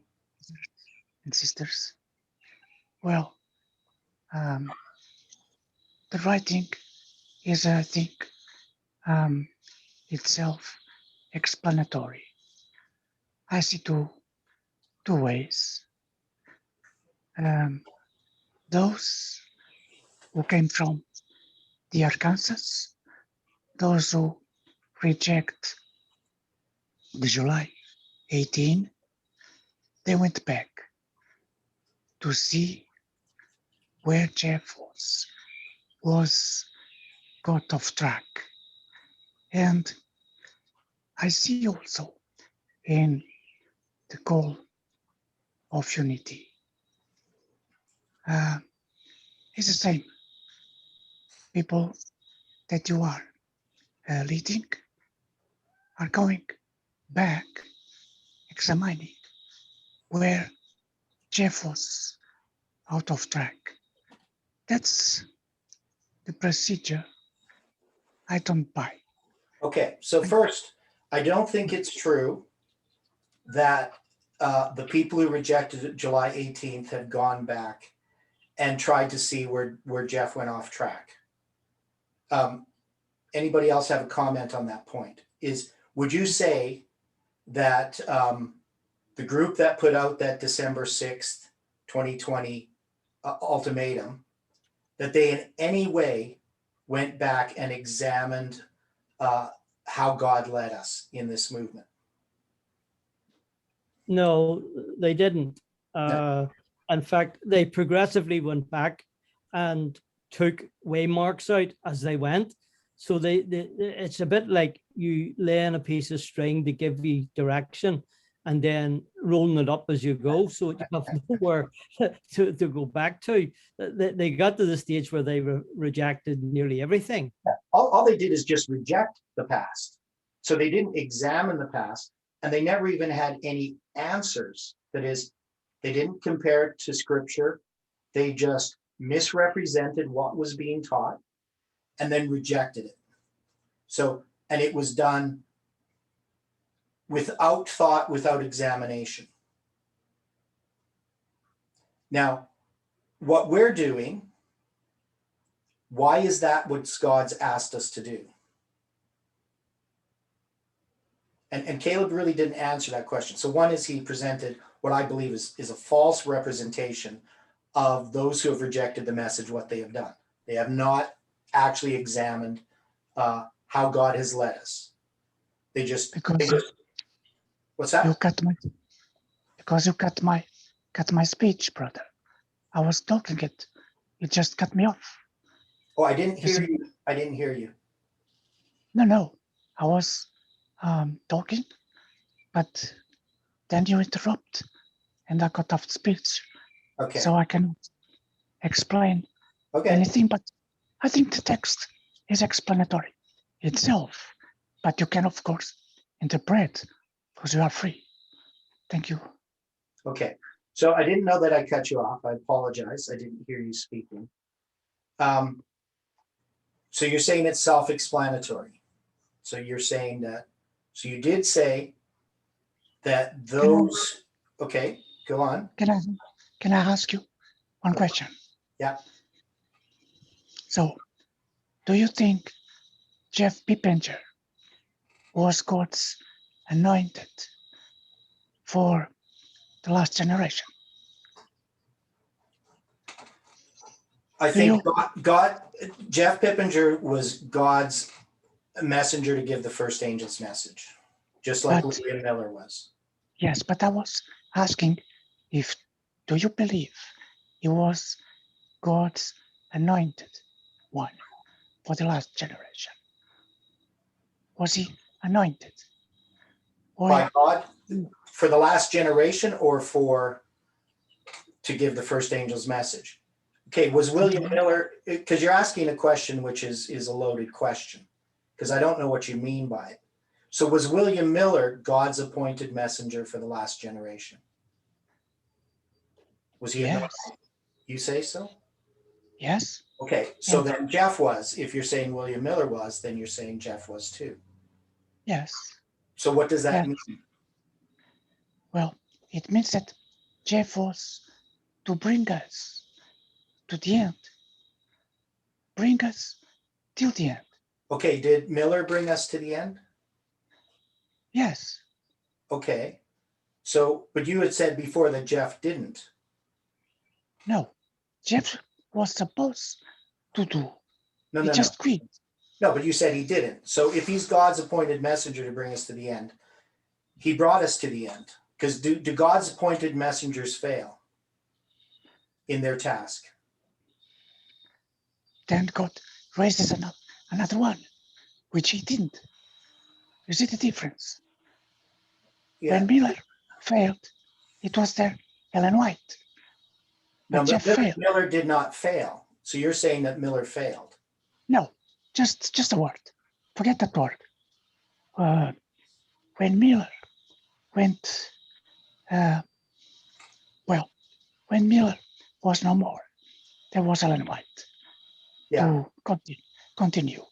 But now we are just desolate. See the difference? I don't follow what you're saying. So I look at that, what happened in Millerite history was God's leading, and Miller accomplished the task he was supposed to accomplish. But he wasn't to accomplish Ellen White's task. That wasn't given to him. Okay, I Right. follow that. Yeah. Yes. So Jeff had a task to accomplish, and that Yes. movement is now going to finish that work that Jeff began. Well, under In that because sense. Moshe was dead, but there was Joshua. Yeah. But we don't have a Joshua. Can you see that? I We are disagree. left We do have a without. Joshua. It's just not a person. Okay. Then is okay. My bad. Thank you. Right. Thank So you. so we back a long time ago, Jeff agreed with me that we're not going to have a Samuel Snow, that we're not going to have a person that's going to carry on that work. That this Samuel Snow, Joshua, Jesus, they all represented this movement, so that God has in this last day, in this parallel, not chosen a single person, but he's chosen a movement to do this work. And why would that be? But you say that, but you cannot prove line upon line. Yes, I did. I've proved it line upon line back in 2017.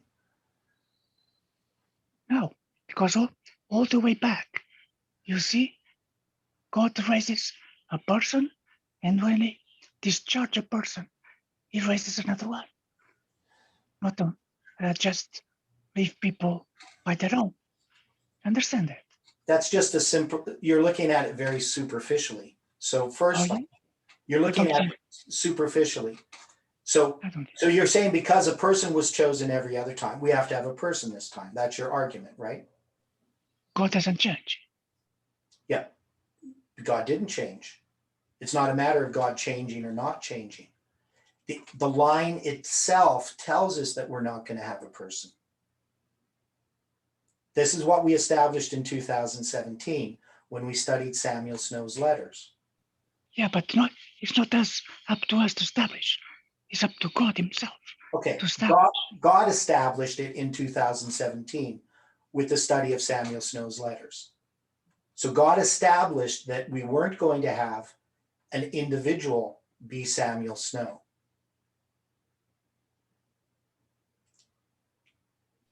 Well, I just have to disagree, but okay. But you can't just disagree. You have to look back at the evidence. Have you looked at the evidence? Do you understand what Samuel Snow's letters were telling us?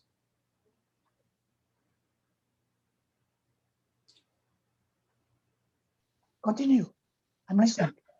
So in Samuel Snow's letters, we saw quite clearly that there's this date of July 18th. And that July 18th is a symbol of the prediction before midnight. And that we had to give a message to the Seventh-day Adventist Church. Now, that July 18th prediction typifies a work that's going to happen in the future. Would you agree with that? That it's not just about what happened on July 18th or didn't happen. It's actually showing us that the group that made that prediction is typified by Samuel Snow's letters. I don't see it like that, but Okay, Just- so on September 7th or just September 23rd, 2017, when I presented July 18th as a symbol of the prediction before midnight at Lambert Church, 777 days before November 9th, 2019, how would you interpret that prediction? Do you think that was purposeful on God's part? my brother, I am convinced line upon line. Okay, but I don't care about you being convinced. I'm asking you about a specific detail. So September 23rd, 2017, 777 days before November 9th, 2019, when at Lambert Church, so this is significant, it was presented that July 18th is a symbol of the prediction before midnight. Do you believe that that was God's providence, that prediction before midnight connected to July 18th occurred on that date? Do you believe that that was God? Everything that led us to July 18 and beyond was God's providence and Okay. leading. Yes. Okay. So if that was God who did that, what was he demonstrating? Exactly that. That we will implode in July 18. We will implode. But Jeff was supposed, I don't know what you mean by implode. Is that what Jeff you was supposed to take us from there, not to give up. Jeff was supposed to continue his work. Okay, why do Difficult. you say that? When his work is finished, shouldn't he stop his work? And God's the one that stopped it, not Jeff. But who said his work was finished? Who said that? Where Jeff, is that? Jeff said his work was finished. Yeah, but who is he to decide? Okay, can you show me God's- another line where the work is not finished? That person just gives up and does not complete the work that they've been asked to do. Did Moses not complete the work? Are you saying that Moses didn't complete the work God asked him to do? And that if you're saying that about Moses, then what are you trying to say? Yeah, God put him out, but the rest, Moses prepared a captain, a warrior, a substitute Right, and by God, that happened in this history too. like in the Millerites. The Millerites were not left desolate. See? Okay, so who did Miller appoint to be the leader of the movement when he left? Was not Miller to appoint, was God. It was the Ellen White. Okay, so your argument is that we actually have to have a person. Sure, God doesn't change. And you're saying we don't have a person and God's not going to give us a person. No, I said, because we don't have a person, Jeff was supposed to still in charge. See? Okay, so on October 22nd, 1844, did they have a person? Theodore, No, you listen. know No, you're what not. I'm saying. No, but you're making a statement that's saying we don't have a person, and so Jeff failed. But Don't make round in circles. no, I'm You not. put round in circles. Okay, I'm just trying to define what you're saying. You're saying that No. October 22nd, 1844, Because you're saying that I'm Jeff failed, he came to July 18th. I'm just trying to repeat what you're saying to make sure I understand it correctly. So you're saying that on July 18th, since we didn't have a person, that Jeff failed, and you're saying that we, Theodore, okay, what don't put words in Then- my mouth. then correct me, Just just ask me. Then ask me, and Okay, I answer you. But then Okay. you take my words in your interpretation. That's not fair. okay, well, okay. I'm trying to be fair by framing the words that I think that you're saying and asking you whether that's correct. I'm not telling you what you're thinking. I'm asking you if that is what you're saying. I'm saying Jeff was supposed to continue, to not stop to work because there was no replacement from God. Okay, so in See? Millerite history, was there a replacement from God when Miller, and when did that happen? I go even back. Moshe, Joshua, John the Baptist, Jesus Yeshua. Okay, Now, William Miller, Ellen White. See? For the first to put aside has to have a second one in place. That's God working. okay. It's easy to see. So you don't believe, so you believe that the second one has to be an individual? God is not author of confusion. So my question, well, it's not confusion. So my question is, if you think it's supposed to be an individual, if you believe that it has to be an individual, how would you know that an individual hasn't been chosen?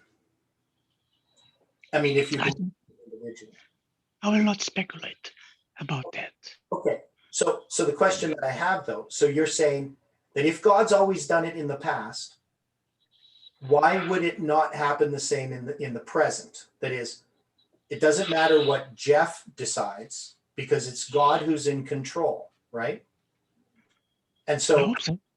so you can't say that Jeff failed because you would just be saying that God didn't choose somebody because Jeff did No, what he was supposed to. Theodore, God is doing this for a beautiful plan. This is meant by God. But because of the weakness of ours, you see, Jeff gave up. And now he creates a problem. But God is in control. Okay, so you believe Jeff gave up. I'm not sure why you believe that. What evidence do you have that Jeff gave up? He gave up. Based on what? He's no longer. Don't you see? He's no longer. He disappeared. Yeah, but what does that have to do with? Yeah, because he made a choice based on his understanding of the lines of what his Yes. responsibility was. So, Yeah. so you have a different understanding of the lines. Your lines say Jeff shouldn't have retired. Jeff says the lines say that he needs to retire. Yes. And he And will answer. you're saying that He will answer. he was like a boy who took the ball from the ball game and wouldn't let anybody else play. And I don't see that at all. And I'm not sure what basis you have for that, other than that you assert it. So I don't see in anything of Jeff that he was scared or that he was taking the ball and saying nobody else could play. He was saying that his work was done and that what was going to happen afterward would be done by God's work.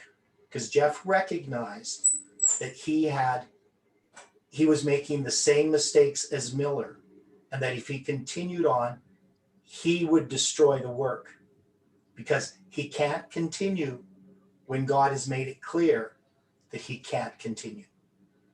So I'm not sure why you make these claims, but also you don't have any example in any other lines where this happens.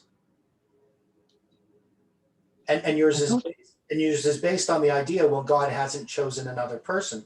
Well, we don't know. Maybe God has chosen another person, and Theodore, we just don't recognize it. I told you 3 examples. Moshe, Right. yeah, I Not understand sure. examples, but you're just saying you John don't the see Baptist, God, you don't see Christ, God has chosen Ellen another person. White. Triple application of prophecy.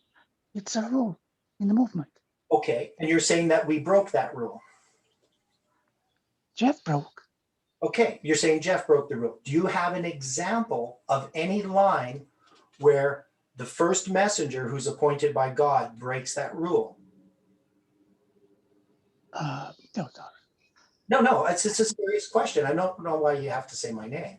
The question is, we have these lines, and you say this is based upon the lines, and the lines Oh. don't change, right? They're all the same.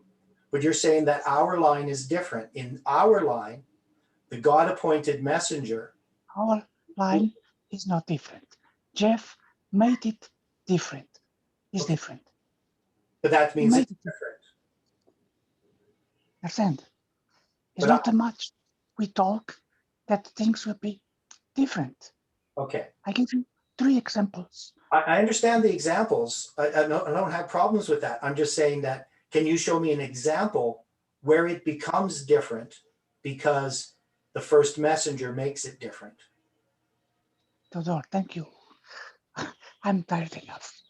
Thank you, my brother. Okay. Okay. So anybody else understand what he's trying to say?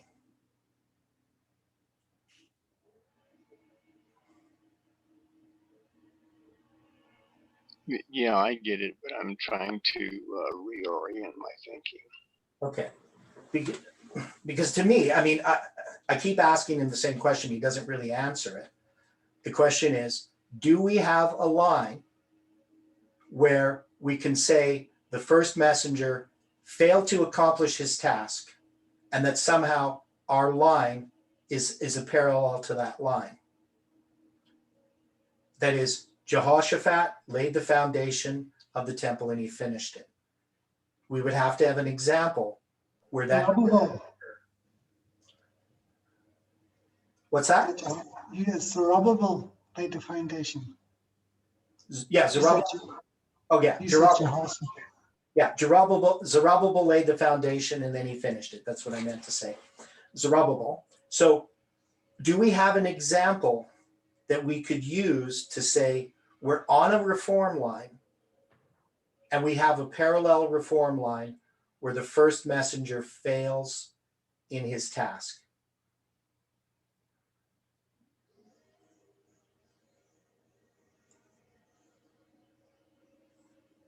I can't think of any. I can't think of any, but I think his problem is he's using like a genealogy, you know, Moses, and then there was this one, then there was that one. So therefore, somewhere along the line, when Jeff steps down, there has to be a person where we understand that people can represent or can typify the movement. So the movement becomes that person, like Weaver Snow. Right. He doesn't seem to be able to make that leap, if you know what I mean. He's expecting a person to fulfill that, where most of us, since we've studied from July 18th, have come to understand that the movement is represented sometimes by persons in the past, and we reflect that character, like what you've been talking about today. Yeah, so for instance, we know that even prior to July 18th, we can go back to at least 2017 with the study of Samuel Snow's letters, which I believed clearly illustrated that a person was not going to represent Samuel Snow. That is, Samuel Snow was not going to be a person.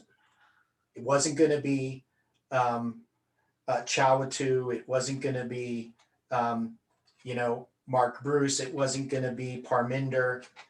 It wasn't going to be Tess, right? You're not going to have a person take that role. Now he's saying that that's inconsistent, that God never changes. But we know that when it comes to symbols, a person can symbolize a movement. And we've seen this many, many times.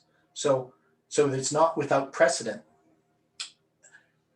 Lines that are symbolic aren't the same in every respect. For instance, we can look at Esther, is she symbolizing a person?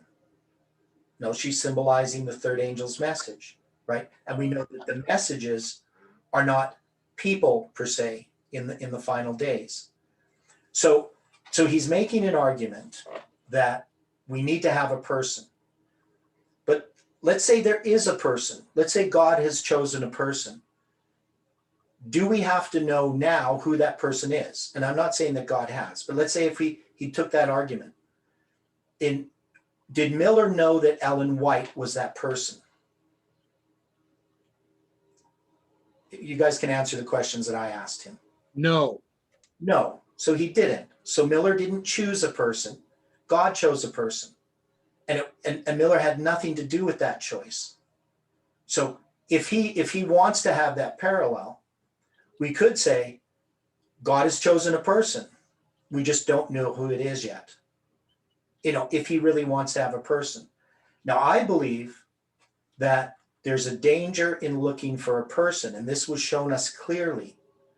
The reason why God does not choose a person in this last day has to do with the extent in which that role is going to be manifest, that it is more than one person could accomplish. And believe me, and I'm just going to be really honest with you, if I was going to choose the person, I would choose myself, right? And don't take that the wrong way. I would just say, because I was there all along the way. I was the guy who, predicted July 18th and all these types of things. So if there's anybody who could make a case that they're the person, I could make that case. But I know it's not true. I know that would be a deception. First off, I know that the work that's going to be accomplished is way worse than anything. Now, Caleb says I'm misrepresenting his words, but I gave him an opportunity to express it. So I asked this question to him himself, and Caleb wouldn't answer the question. And he can answer it now if he wants to. There's no problem. If I misrepresented his words, all he has to do is just clarify that. And that's why I asked him to somehow answer this, because there's no way that I'm trying to misrepresent anyone's words. I'm trying to understand something. And I know that people look at this parallel and they say, we need to have a person. Now, he says, I never said Jeff had to choose a person. No, he says God has to choose a person. But the question is, on what basis would we look at Millerite history and say that there was a person, it was Ellen White. So if we're going to argue that it needs to be a person, then it's going to be a person. But you couldn't say Jeff failed because there isn't a person yet. Because maybe there is going to be a person. Maybe I'm wrong. But that wouldn't put Jeff as a failure. Okay, Dwight, you have a comment here. All right. Now, I walked out for just a little bit. Yeah. I'm giving a quick response to some of the things that were being said earlier. And I'm going to say this because of a perspective, a personal perspective that I have. Yeah. Number one, I cannot say that Elijah quit. Elijah completed his work, was taken to heaven in a fiery chariot. Mm-hmm. I cannot say that John the Baptist quit. He was beheaded. Because he was beheaded. Now, you may have already addressed those points, but I was at Arkansas when they last called this last meeting. I was not there on December 6th, but I was there in the meeting beforehand. Yeah. I was not in agreement with doing these assessments in a secret manner. Mm-hmm. Secrecy is never part of God's character. It is only part of the adversary's character. Now,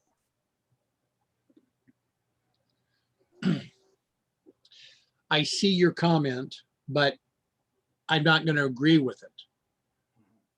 Yes, Moses completed his work, but he viewed that he had not completed it because he was not allowed to go into the promised land, but he was told why. Jeff completed his work. He revealed the future for America. And the future for America as it was tied with the corporate church. But at this point, as he stated, July 18th was going to be the end of this ministry. He's built the foundation. Miller built the foundation, but did not live to understand what was going to happen with the second table in 1850. Right now, we don't know what has happened with those that remained with Future for America because they're not being public about it. Mhm. They're not wanting to invite others to study and to examine what has already been done so that we can come to a clearer understanding of what Christ is saying to us through his word and through his prophets. Mhm. Now, I'm not going to agree that this movement was strictly of man. This movement has been of God. Mhm. And that's the position that I am going to take based upon the studies that we've had, based upon the comments that have been placed today. So that's where I stand on this. Yeah. And the question, I think the main concern I had with what Caleb was presenting was that we shouldn't be looking at the past. Now, I know that that may not be what he meant, so I wasn't trying to put words in his mouth, but it just seemed to me that it was minimizing the importance of understanding every pagan pin, right? We need to know what we believed in the past. So that to me was just seemed to be in its surface reading to go against what we are to be doing. Now he's tried to clarify that, said that he's talking about the people who went back and rejected July 18th and all that. But the thing is, they didn't actually examine all of the points. That's what they should have been doing. So they should have been doing what we did, which was to go back and look at the light that God gave us so that we could clearly see his leading. So I wouldn't make the argument that somebody who was led by man would be the one who would go back and examine all of the points that led them that way. That would be those that are led by God. So then it went into this view, which he expressed before, that Jeff has somehow failed. Now he says he still considers Jeff the Lord's anointed. Now I'm not sure what he means by that. Does he mean he was the Lord's anointed, but now God's going to choose someone else? Because I don't quite understand the point. If Jeff failed, either he's arguing that Jeff has to still complete that task. Somehow Jeff has to come back. I don't know if that's what he's saying. Caleb, if that's what you're saying. If you're saying Jeff has to come back and complete his work in order for this reform line to move on. I would just find it inconsistent, since we don't have an example of it, of somebody failing in that. Now, Jeff did retire on April 8th in 2019 for 5 months and came out of retirement. And we paralleled this to the rebellion at Baal Peor. So we had, a fairly excellent way of looking at interpreting what happened. That Jeff had drawn his attention away from what was happening and rebellion came. So we have a place there. Never said Jeff failed, says he gave up. Well, I don't know what somebody would mean by Jeff gave up. I don't think that that's what happened. I don't see that in Jeff's character. I think Jeff was very, very clear. So it wasn't like July 18th happened and he just gave up. Jeff had already understood that he had accomplished his work with July 18th. So it wasn't a matter of giving up. And he definitely didn't get scared. I don't know where you would get this idea, got scared for the sake of his family. I mean, that doesn't really make any sense based on anything I know about Jeff. So I don't know how well you know Jeff, but that wouldn't be what happened. So this wasn't him protecting his family.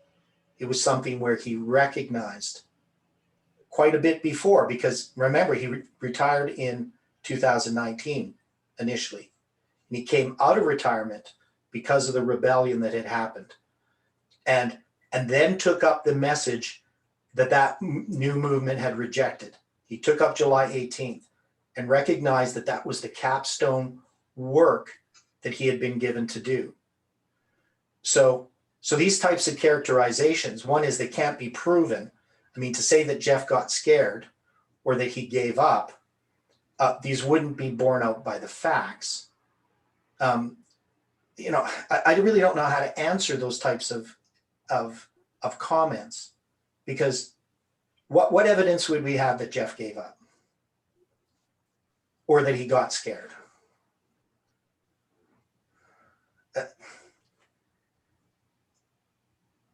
We have no evidence to that whatsoever. Yeah, in fact, those thoughts would never even have crossed my mind. The only time I've ever heard them is from Captain Caleb. Jeff didn't believe he got off track time setting. Where would you get that idea? Or that he believed he fulfilled the characteristics of a false prophet. Has he ever said that?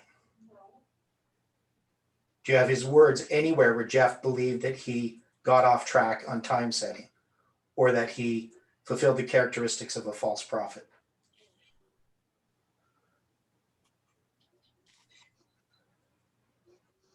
Has anybody ever heard Jeff say either of those two things? No. No. Who has said those things?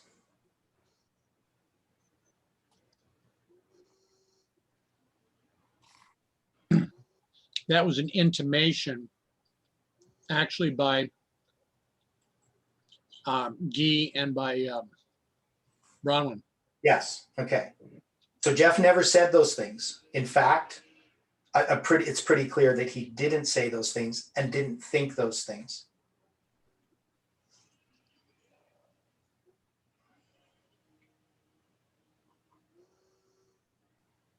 So, so again, he makes another claim. He got ashamed and thought it was like honor to leave, or thought it was like honor to leave. Does anybody think that that's what happened?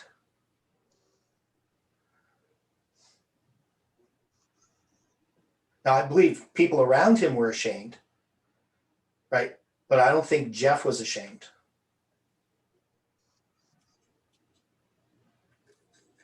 So these types of things that people can say, I think they're bearing false witness, for one.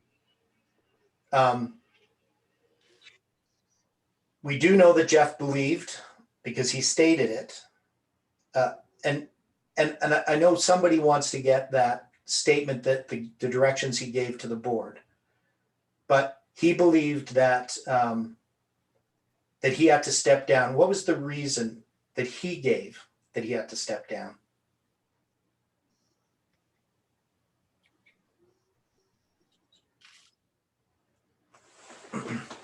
His comment was that he believed he was more like the leper outside the camp, that he did not have a right to continue in this situation, that he had done something. I mean, the whole thing was a strange situation. Right. So Jeff had told me back in 2016 that he trusts the wrong people. So he sees a failure with Parminder, right? Correct. Okay.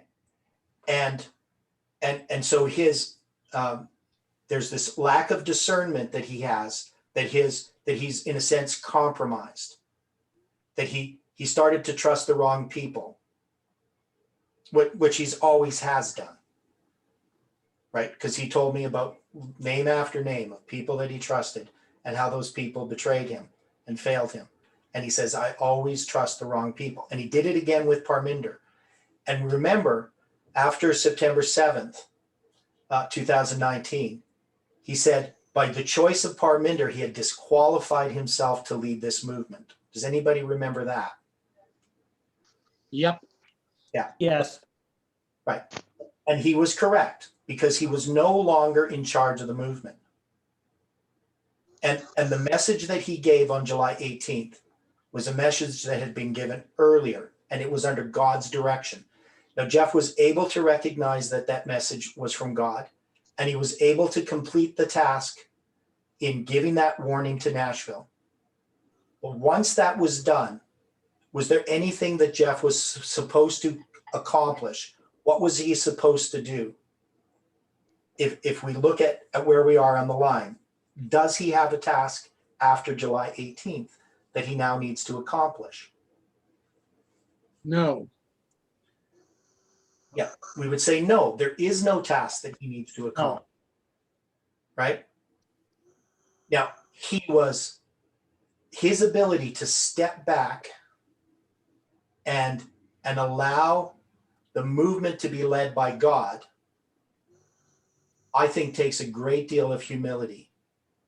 It's not something that comes from pride. Jeff could have easily continued on running the movement and making decisions if he had wanted to. But he knew that that's not what God wanted. He had recognized that he had misjudged the event. Did he believe that July 18th was a failure?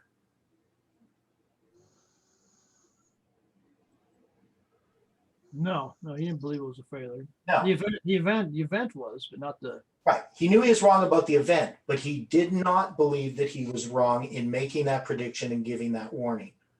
Now, Right. Sure, people around him believe that he was. And who knows, he might be influenced by them today. It's possible. But what we can say is that Jeff completed the work that he was given to do. We don't believe that an individual is going to be chosen to replace him as it was in the past, because we established, based upon God's leading, not just man coming up with it, but looking at line upon line, that the final representation was not going to be an individual, but was going to be a group of people. And that became evident with the amount of light that was coming from all different quarters, that God didn't just choose an individual. Right. And as I said, I could be tempted to think, well, maybe I'm that individual, except I'm smart enough to know that I'm not. Because God didn't just use me. He used all kinds of other people to give this message. And so I have to believe that God is consistent with what he did at the beginning of this July 18th prediction and November 9th. And that's where we're at. And everything that we've been shown in this lines is that it's a movement that now is finishing this final work, not an individual. Now, people say, well, that's inconsistent, but we know that individuals can typify groups of people. So it's not a stretch. It's no inconsistency. So anyway, we went way over time. And I thank everybody. So let's close with prayer. Important subject to talk about. Yeah, and we will obviously come back to these points again. And Caleb has every opportunity to share where we're misrepresenting him or to clarify his points. But he's going to have to, if he's going to have a different view, we need to establish the reasons for that. To make claims about a person when you don't really know them, and that go contrary to what I know about Jeff, I think is kind of unfair. But anyway, let's close with prayer. Dear Father in heaven, we are thankful, Lord, for the things that you teach us as we grapple with the understanding of what has occurred. We just ask, Lord, that your Holy Spirit can help us in this struggle. Be with each person. May your angels watch over us. And thank you for all your care. In Jesus' name we pray. Amen. Yeah, so I just get to stop.